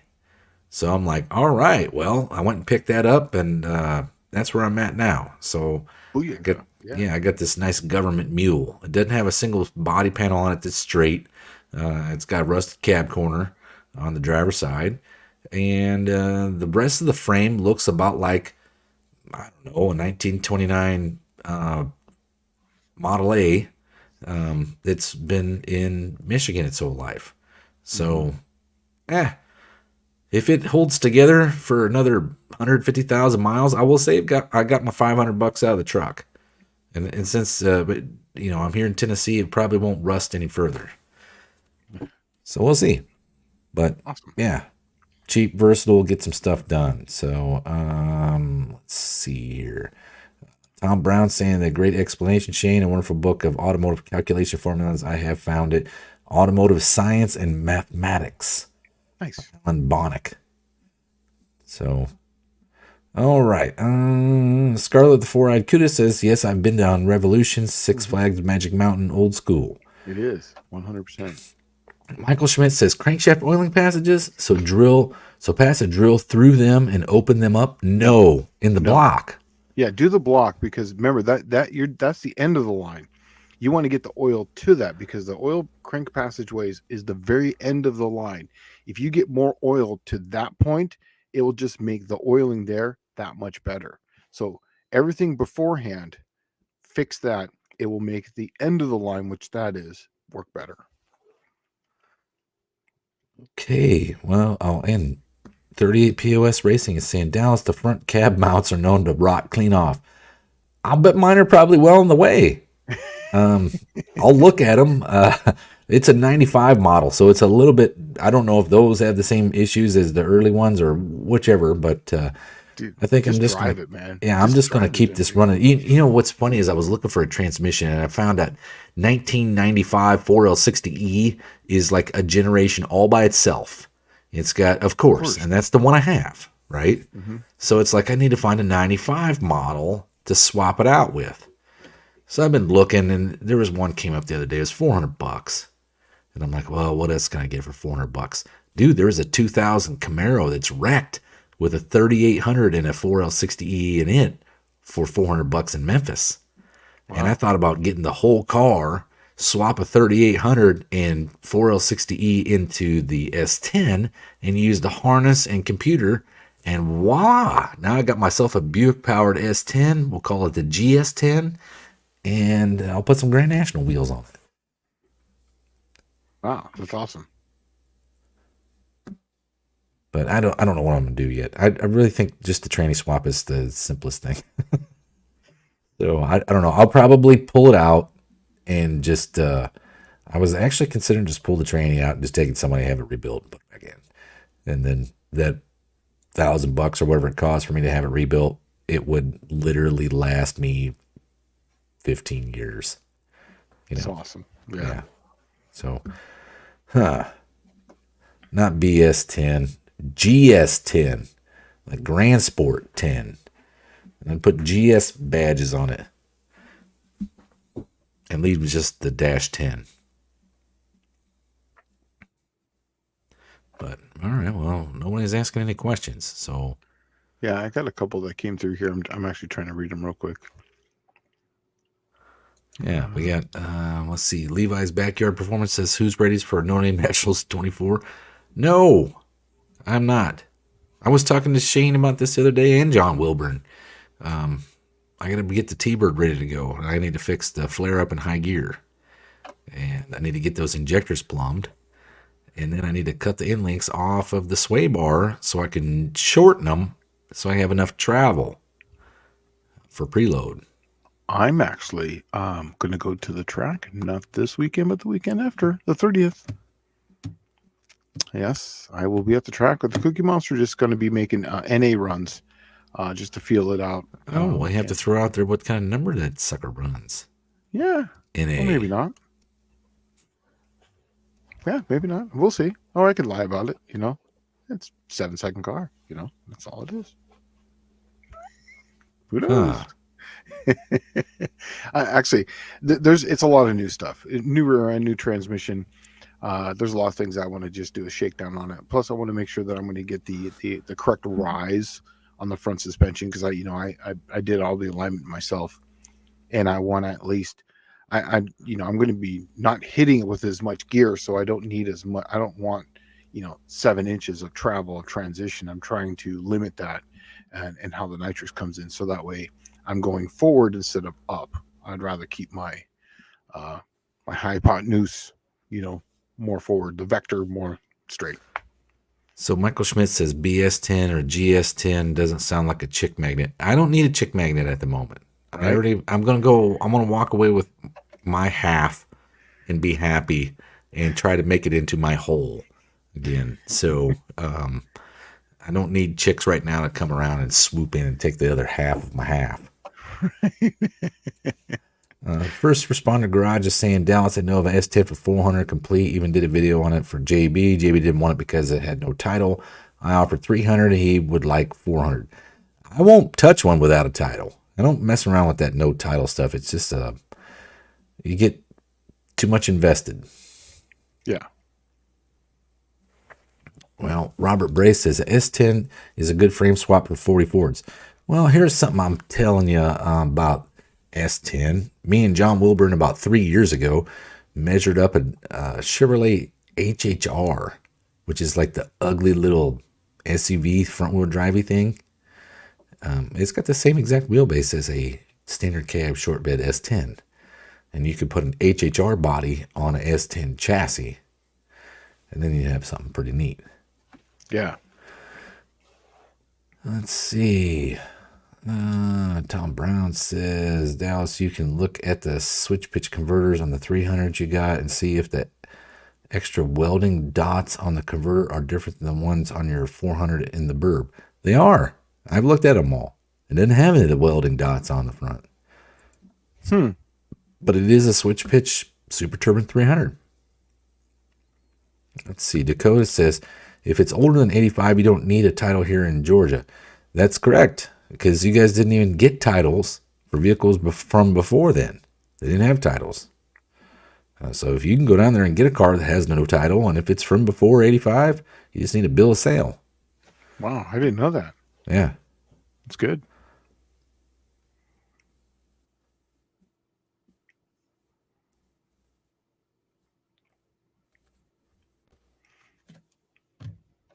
Let's see. Levi's saying, does anyone want to know when I run fives, or do I hide my ET until no name nationals? If you run a five, buddy, you're going to have a pretty good shot at taking home all the marbles.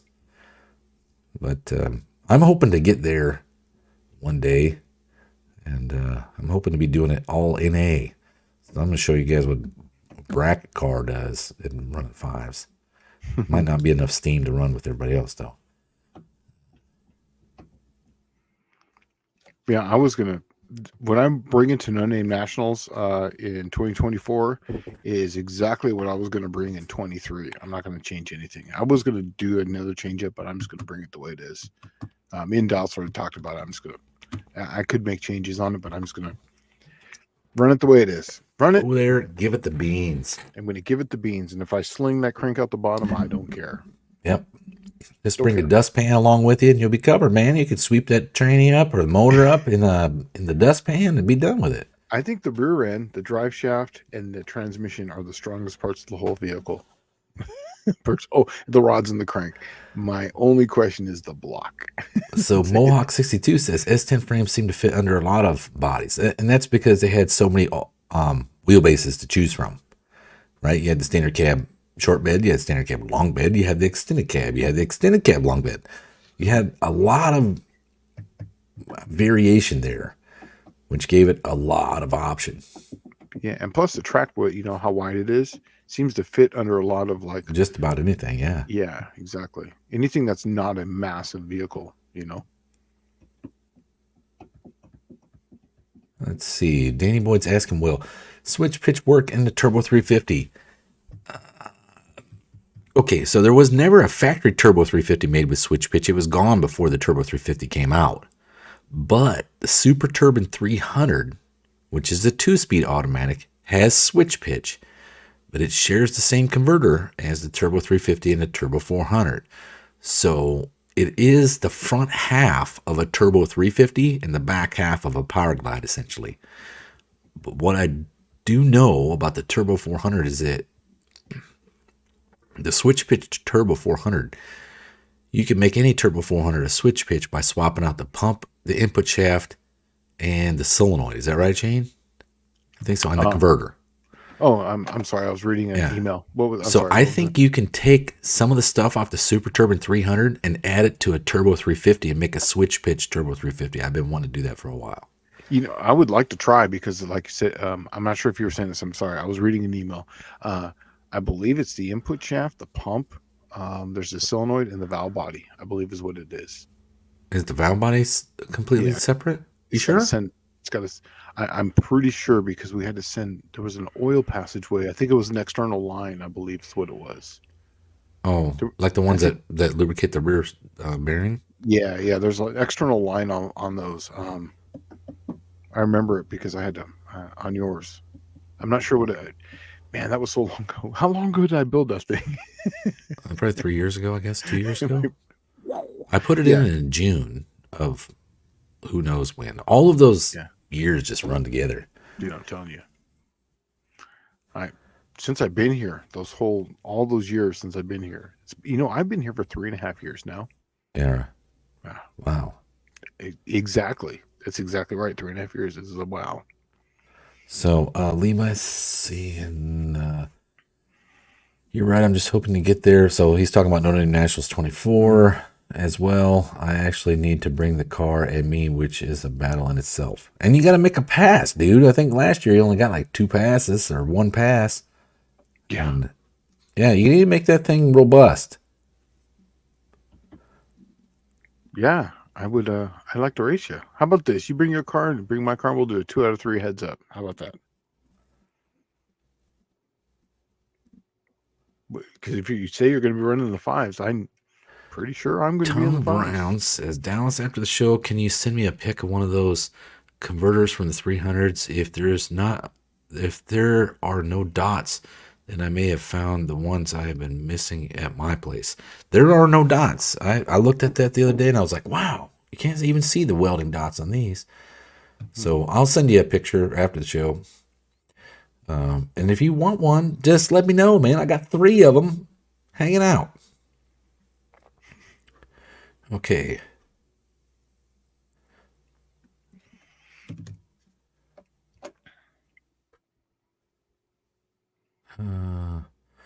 Oldsmobile had a lockup torque converter. That is correct. Yeah, Turbo 350s had a lockup converter in them in the later years, like, say, 79 to 81. Yeah, that was a big thing. 78, 79, 80s was same with Chrysler. The A999 transmission, or an A998, I believe is what it was, or A999 was a lockup converter. Also, that's what I have in my Slant 6. I love it. It's hard for it to go into that overdrive because it runs so well with that lockup converter. Oh, well, Heavens Mopars just jumped in here. Oh, sweet. Yeah.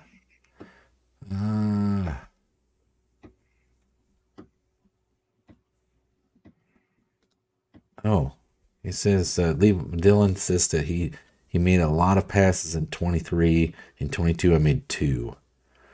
Yeah, I know that you made a couple passes and it started knocking then.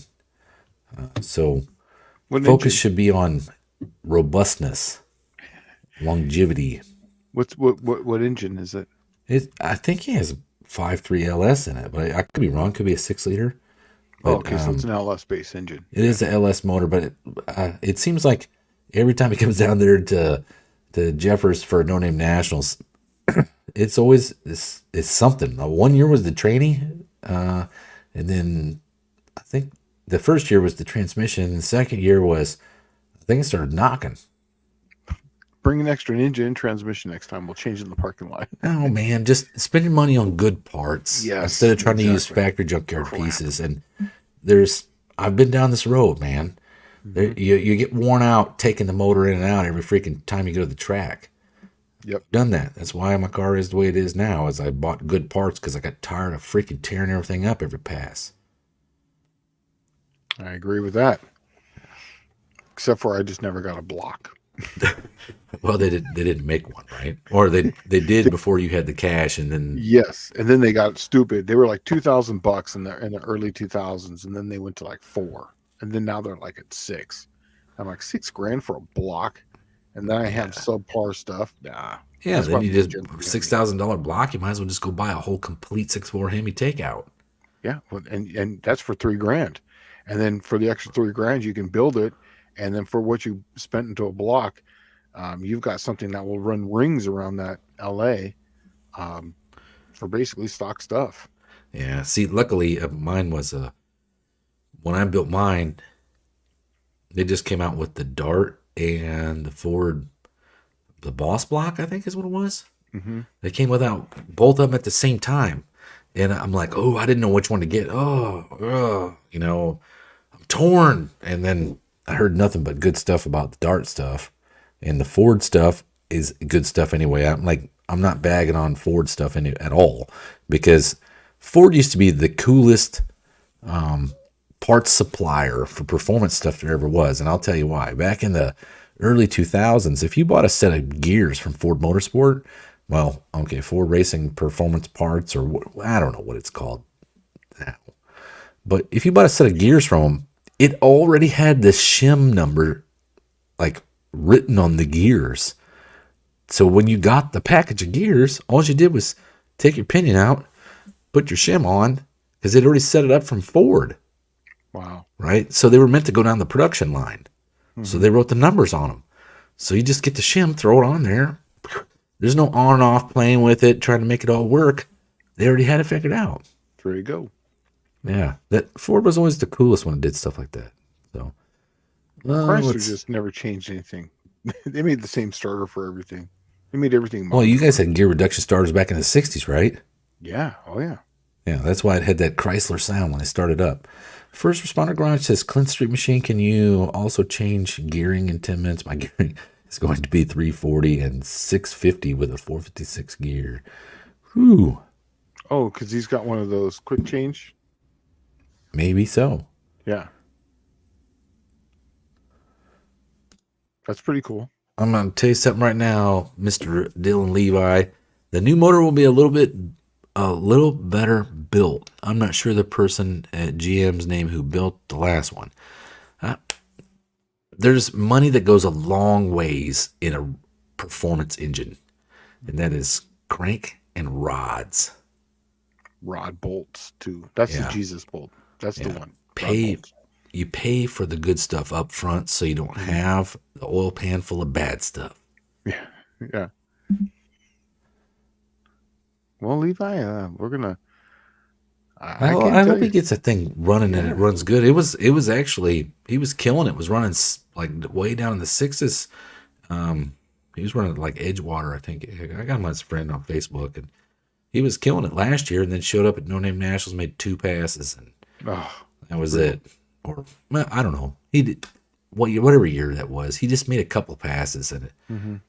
it started knocking. And he's like, it's starting to tick or knock or something's coming from the bottom end. I'm like, well, you can either send it or you can send it home. You know,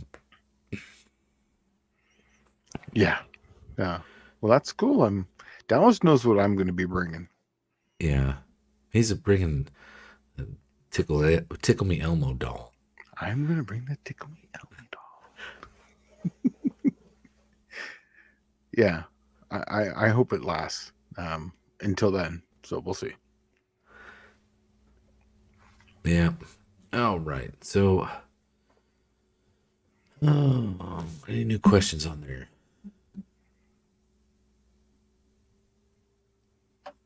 Okay. No.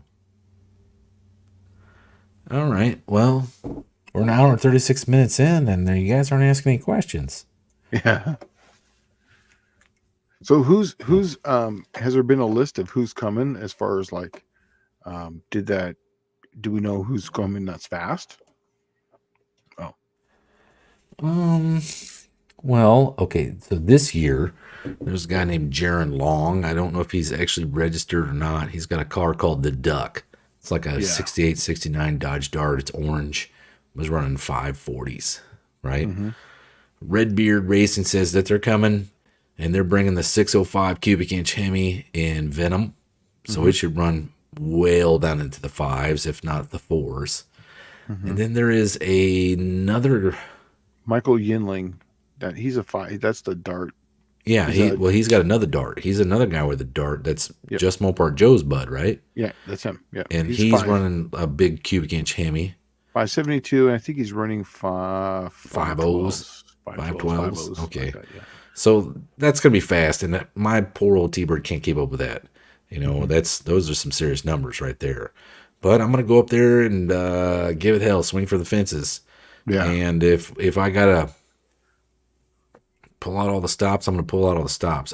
What I have figured out is if I draw like Venom or that stupid fast Dart, like first round, I'm gonna take the wheel limiters off, and nobody's gonna have a better wheelie than me, right? Nobody. Do the John Force burnout. Yeah, I'm going to freaking let her eat, big time. I'm hoping to be in there, those numbers. We'll see. We'll see how it goes. I'm not obviously just by math and horsepower. I should be down there.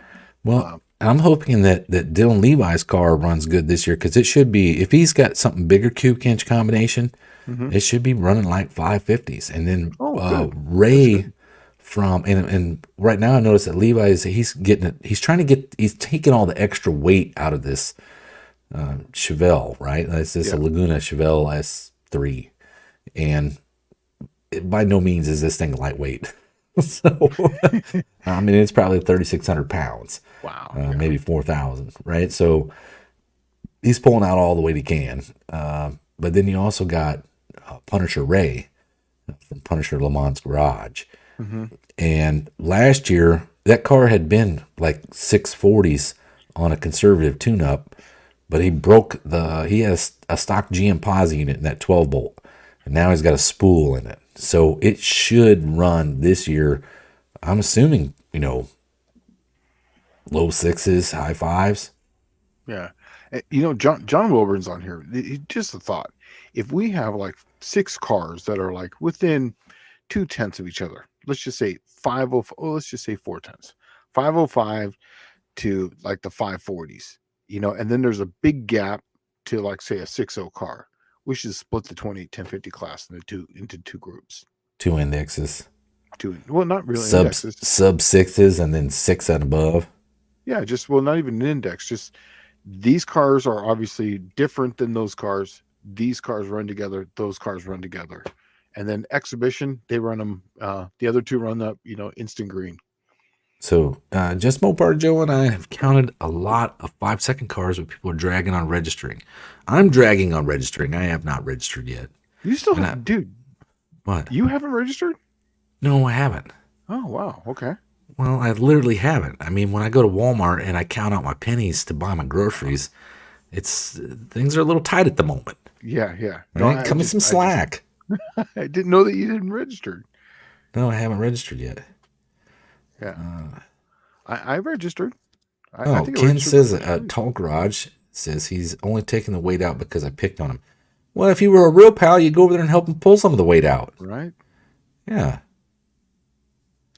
If we don't win, we will have the coolest starting line crew at No Name. No doubt. Okay.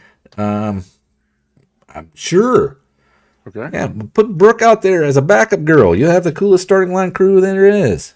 Yeah. Let's see. Yeah, see, there you go. See, Levi's saying that No Name Nationals was spinning at the 60-foot. We went 630s. So I'm sure that car's got a 5 in it, but like I was telling you, quality parts go a long way, man. And I know you took that 4L60A out and you put a turbo 400 in it now. The training should be top notch. Yeah. Right? What you need to do is get rid of some of the weak links of the LS version engine, which is like, 1, the powdered metal rod. If you guys don't know what a powdered metal rod is, it is essentially that pile underneath your grinder of metal, and they take that and press it into a connecting rod. Yeah. Think of particle board. Yeah. Put a real rod in that sucker. Okay. Yeah. The other thing is that's a cast crank. That thing's gonna give up at the power levels you're making. If you're running 630s and that car weighs anything more than 3,400 pounds, you're probably making 750 horse. Right? Take that cast crank out before you have a pan full of cast cranks. That's all I'm getting at. There was a question that we skipped over that Buff Del Campo said he asked at 8:37. 8:37, my gosh. Rods, I-beam versus H-beam. H-beams look like they have strength. Isn't it in the right direction? What do you think? Oh, this is something I know a tremendous amount about. Okay, so here's the difference. When I work for 2 different companies now, and they all have the same theory, and I was taught by some of the greatest on this. Okay, and just looking at it from a physics point of view, whenever we, the 2 companies I work for, do anything that's going to be NA, we're going to do an H-beam rod. And an H-beam rod, you look at the normal physics of something. When an engine is moving up and down, and you think of a 2x4, so the strength of an H-beam is in the correct direction for normal forces. Keyword here is normal forces. And you're going to have an I-beam for irregular forces. That's when your piston is rocking the wrong direction, i.e. detonation, flame kernel, front, whatever. So when the piston's going up and down the correct direction, everything's great. In NA application, you're totally fine. Even up to like say 14-to-1 compression, you're going to be totally fine with that. So an H-beam in NA, you can also make it lighter because of how it works. You can run a lightweight rod because the forces are on the way. Here's where you get into issues. When you start making real power, you start adding boost of some sort, a power adder of some sort. An I-beam has only 1 beam in regular forces, but 2 beams in irregular forces. So what does that mean? What is an irregular force? Okay, so when you have a under boost, you're going to have say 20 pounds. You have say 10-to-1 compression. Let's just say, and then you're putting in 20 pounds of boost. So now your compression's way through the roof. You have this massive amount of compression there. And then you have a flame kernel coming through there. And that piston's not going to go dead straight. It's going to want to slightly rock because you're having the flame kernel. They're not dead in the center. Even on the Gen 3 Hemi, they're kind of off to each side. There's going to be a flame kernel's going to populate here a little faster than this side. Small block Mopar, it's pointing one direction. Chevrolet is pointing like this. Even the angle plugs are angled different things. You have a flame front that's coming at a different side on the piston. This being your piston. This being, regular forces, irregular forces. So when the flame kernel comes across and it starts to make that, it's wanting to twist and it's forcing it down. On an H-beam, what's going to happen is that because the force is going against those two and one going this way, it's going to want to break it. And when they break, they fracture because of how it's designed. It's a wide, long, flat beam. There's no room for it to have an irregular force. It's going to snap. Where an I-beam can take an irregular force and it will take it, it will accept it, and because of it having two beams in that direction, as it goes back down through its travel, it's going to come back. Now, it does form back. It can take the shock load and come back. So that's a very long-winded way of saying if you're going to run anything with a power adder, always an I-beam. If you're going to run anything with an NA, always an H-beam. And he was saying, okay, it looks like to me the strength isn't in the right direction. Yes, you're exactly. So, but that's the synopsis on it too, especially when you go to rods too. The next thing you need to look at is RPM, weight, and what I call the Jesus bolt, the rod bolt, because the rod bolt, the only time you really need the rod bolt is on the exhaust and intake. That's where there's no compressive forces on it. It's 100% on the rod bolt, and it comes down to RPM. How much weight do you have on the piston? How much weight is in the rod, and how fast are you spinning the RPM? Because remember, it's on the cap at that point. And remember, the bolts are just springs. That's all they are. So you're spinning it, making it in tension, so that way it can take the force on it. So you have typically most metals are an ARP 2000. I'm not even going to mess with the 8740. You have an ARP 2000 H11, which is an L19. And then you're going to have a multi-phase like an AMS 3.5, right? Which is like I think it's an EB35N, if I remember, but I'm probably wrong. Someone will correct me. That's fine.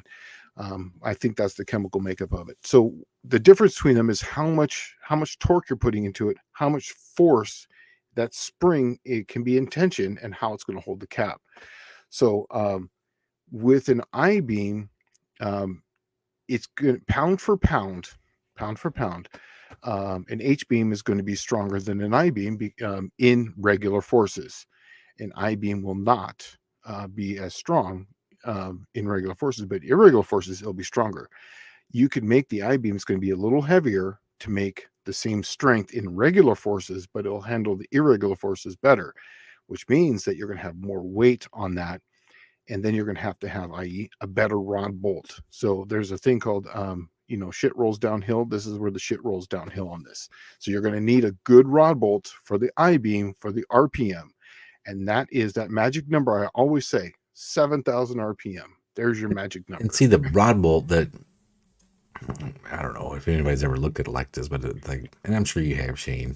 You think about stuff like this all the time. Rod bolt essentially doesn't do anything until you're decelling, right? Because that's when it's really hanging on to the piston and the rod, right? Even on acceleration, when it's on overlap. So when it's pushing out the exhaust, when it's actually changing from the compression stroke on up to the exhaust stroke, or not compression, but the power stroke up to the exhaust stroke. No, from when it's doing the exhaust stroke going up, and then changes to go back down for the intake stroke. When it's pushing on the exhaust stroke, it's right. On compression. What I'm getting at is when it's under power, all the power is being transferred through the rod and just pushing down. The bolts aren't doing anything at that point. Just at one point, it's on overlap. On the exhaust, the intake. That's it. Exhaust to intake, okay. Mhm. And then when you're decelling, as it's without any power being applied, right? No forces. It's literally running against that bolt. It's dragging the rod around the motor. It's still but it's still only at that point because it's still having a compression. There's no power, but there's still a compression force on it. Right. They're still going to have a small flame front on it, so there's going to be less compressive forces on it going pushing back down. But there's a little bit on that, but it's really the Usually biggest where one. you see them let go, you can almost tell it's a rod bolt when it As lets go soon at as the they big let off end. the As soon as they throttle. let off at the Yeah. throttle at the big end is where you see it the most of the time. And that's exactly because when you let off the throttle, you have less exhaust going out, so you don't have the compressive force on the exhaust pushing it down, so there's less already force on the rod this way, so when it goes over onto overlap, it's already pulling on the rod bolt, and so that way when it changes direction, it just snaps that sucker right off. That's exactly what happens. It's right Yeah. there at that force. Yeah. And that's where you see, if you're an old school hot rodder, you got like rod bolts. And then if you're a hot rodder past like 1985, most of the rods came with like cap screws then at that point when you look at an aftermarket rod. Yeah. Yeah, And because when cap you're screws got rid of a lot of that bolt breakage because it used to break shear the heads off of the bolt, Mhm. and it pulled up essentially the Just backside pull of it the right bolt through. right Right through. through. Yeah. Yeah. And And you'd that's find them in the pan. Yeah, so when it's on compression, so let's just say let's get past the intake. So the second after intake, it's in compression on going up on power on compression, then it fires, then it's being pushed against it, right?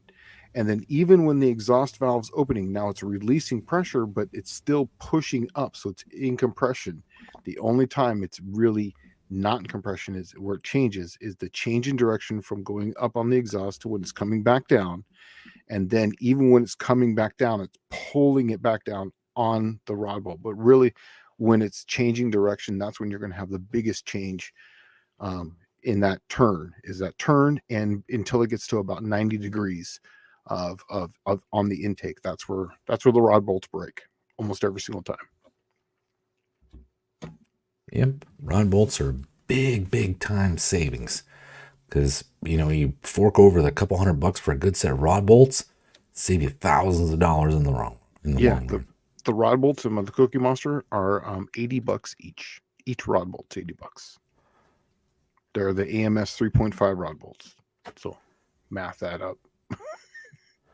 Let's see. I can't. Oh, Michael Schmidt saying a 5-second cars, dude, that's crazy fast. You can't be expecting many of those. Thinking how many 15-second cars are there?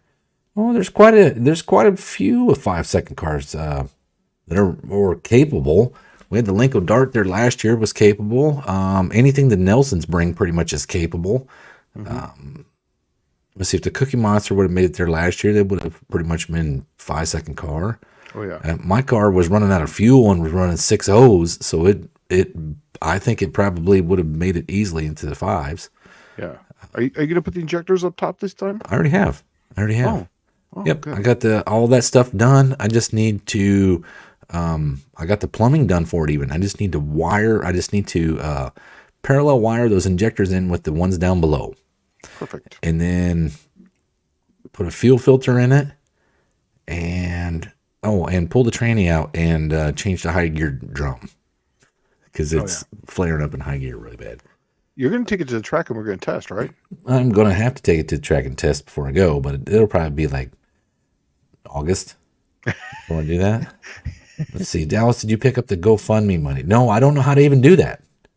I don't know how to pick up the GoFundMe money. So if you know how to do that, just let me know. Buff is saying I asked the question. That's the one we asked about, right? The Yep, I-beam yep. That's versus the the H-beam. one. Okay.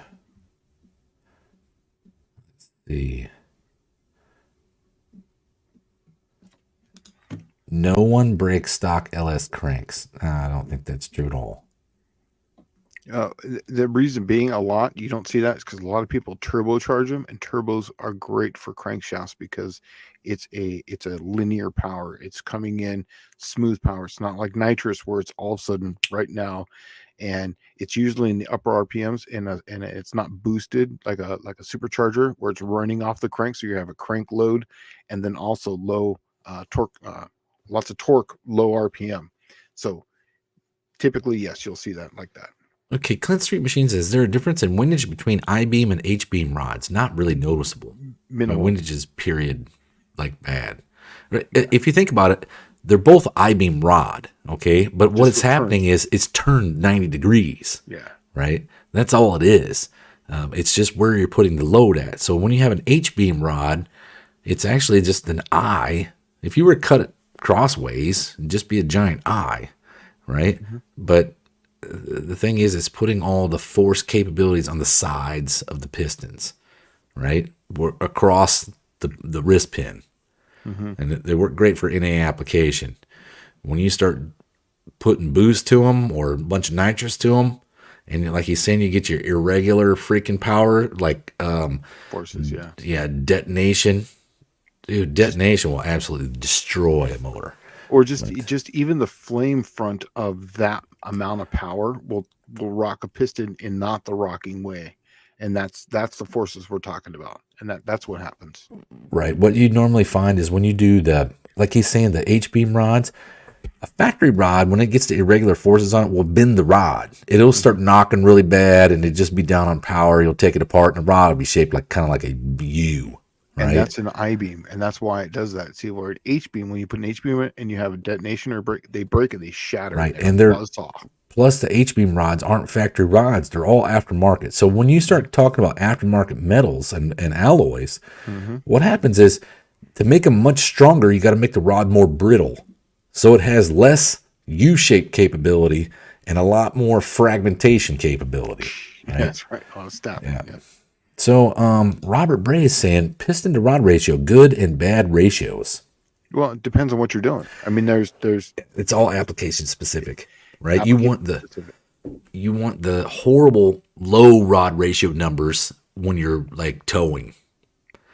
You know, like a 1.1, 1.4. The lower you can get that number, the better it's going to be, the rod to stroke ratio for torque. I look at it this way, is that if you're like in the 148 number, let's just say, because that's a really common number nowadays. If you're in the 148 number, you're going to be less prone to detonation.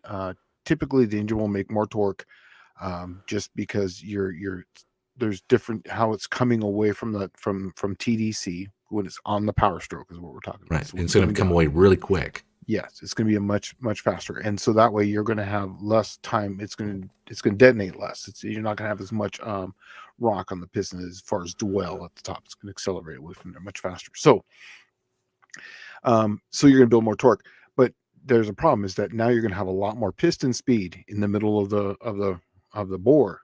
Okay, the piston speed is going to be much higher. So when you have a longer rod to stroke ratio, like say a 1.7 and above. You're going to be slowing that down, but then you're going to be in the exact opposite as far as your speeds, right? So it's going to be more prone to detonation. You're going to have more dwell at the top, and you're going to be coming up the TDC at a much higher rate because remember, you're going to be accelerating up instead of coming away. So it's completely reversed as far as how the piston speed is now. But with that, you're going to slow down the piston at certain rates. So you're going to have less side loading. And typically, engines that run really high RPMs, let's just say 75 and above, you're going to have a higher rod to stroke ratio. Yeah. NASCAR kind of blows 1.9s. Yeah, exactly. You're going to be up in the higher ratios. Now, NASCAR kind of blows some of that out of the water, but they have like piston guided rods. They have really tiny bearings that are this tiny, and pins that are like this wide. So I have a set of those. So there's a lot of little things like that. But as far as to answer that question, as far as blanket, it's very application specific and what you're trying to do and what you're wanting to do. And typically a lower rod to stroke ratio helps with crappy gas. If you got crappy gas, you can get away with it with the lower rod to stroke ratio, like 1.4 something, 1.48 or something. So Levi says, oops, I have H-beam rods, but they were cheap, came with great rod bolts. Okay, sell them and buy yourself a good set of I-beams for that turbo motor. Yeah, but here's the thing: if you have H beams, sometimes the H beams are way overbuilt because they didn't do a correct checking of forces on them. And if you're making up to 1,000 horsepower, it's going to be fine, probably more than likely if the tune's right. It really comes down to tune Well, that's what on Ken these. says right below it. If I break HB NASCAR rods, Shane, I'll let you know. I feel it's all tune. It is absolutely all tuned. Now, shit does happen. I mean, these are mechanical parts. Things break, and there's just sometimes you break a spark plug, it's going to detonate. But irregular forces will tend to make an H beam break faster than an I beam. What about an X beam rod? Oh, we have X beams. There is an X beam. In fact, I don't know a lot about them because I'm just now working on them because we released them, I think, 2019, 2020, and I am physically working on those as we speak right now. It's a cross. It's a cross between both of them. All right. Max Wedge Dick Dastardly says, Shane, what are your thoughts on factory Mopar rod bolts? I run the factory ones in my Slant 6s, and I ran factory rod bolts in every single Mopar that 360 with 250 shot of nitrous in it. I was good. I just changed the actual nuts. Now I did get the wave locks. I did get the ARP wave locks where I changed the rod bolts in those, but man, I didn't really have much of an issue on those. I was running low 11s, high 10s with factory rod bolts on nitrous. I just didn't spin the RPM. I didn't really get it over 6,500 much. And then First Responder Garage says forced air is easier on bolts, and that's because it has pressure downward all the time. All the time. Yep. Exactly. That's why turbo cars, because even on exhaust. And Buff wins the internet for tonight. Everything is a spring. Yes, it is. Everything's a spring. Everything's in tension if it's technically, yeah. Yeah, well, I tell you what, we've been letting this go for a long time, and I'm still not even caught up because we went back to did rod bolts and H-beam, I-beam rods and rod bolts for a while. So I'm sorry if we didn't get to your question. There's still quite a few of them in there, but I just wanted to thank you guys for coming out and checking out the Wednesday Night Tech Talk Live with me and Professor P. If there's a question you didn't get to, Slant Daily Garage Yahoo, Slant Daily Garage Yahoo, and don't forget to go to Mr. Wilburn's channel. I think he might have announcements coming this Friday. Isn't there a talk this Friday? I think he does. I think so. I don't know. Maybe I have. Just give me a second. I have a thing here on the 29th. Yes, No Name National live event. So it's the introduction. He'll introduce to you. Nationals, an event unlike other, combining YouTube channels, racing community. Go there for a third year. Okay, that's just all things. So basically, he's going to be talking about the event and what's coming up. So, it's a special live on the 9th, 7 p.m. Central Time. Go check it out, John Wilburn. All right. With that said, it's the end of Wednesday night, so we're out of here. Yep. See you guys later. Have a good week. 2 weeks.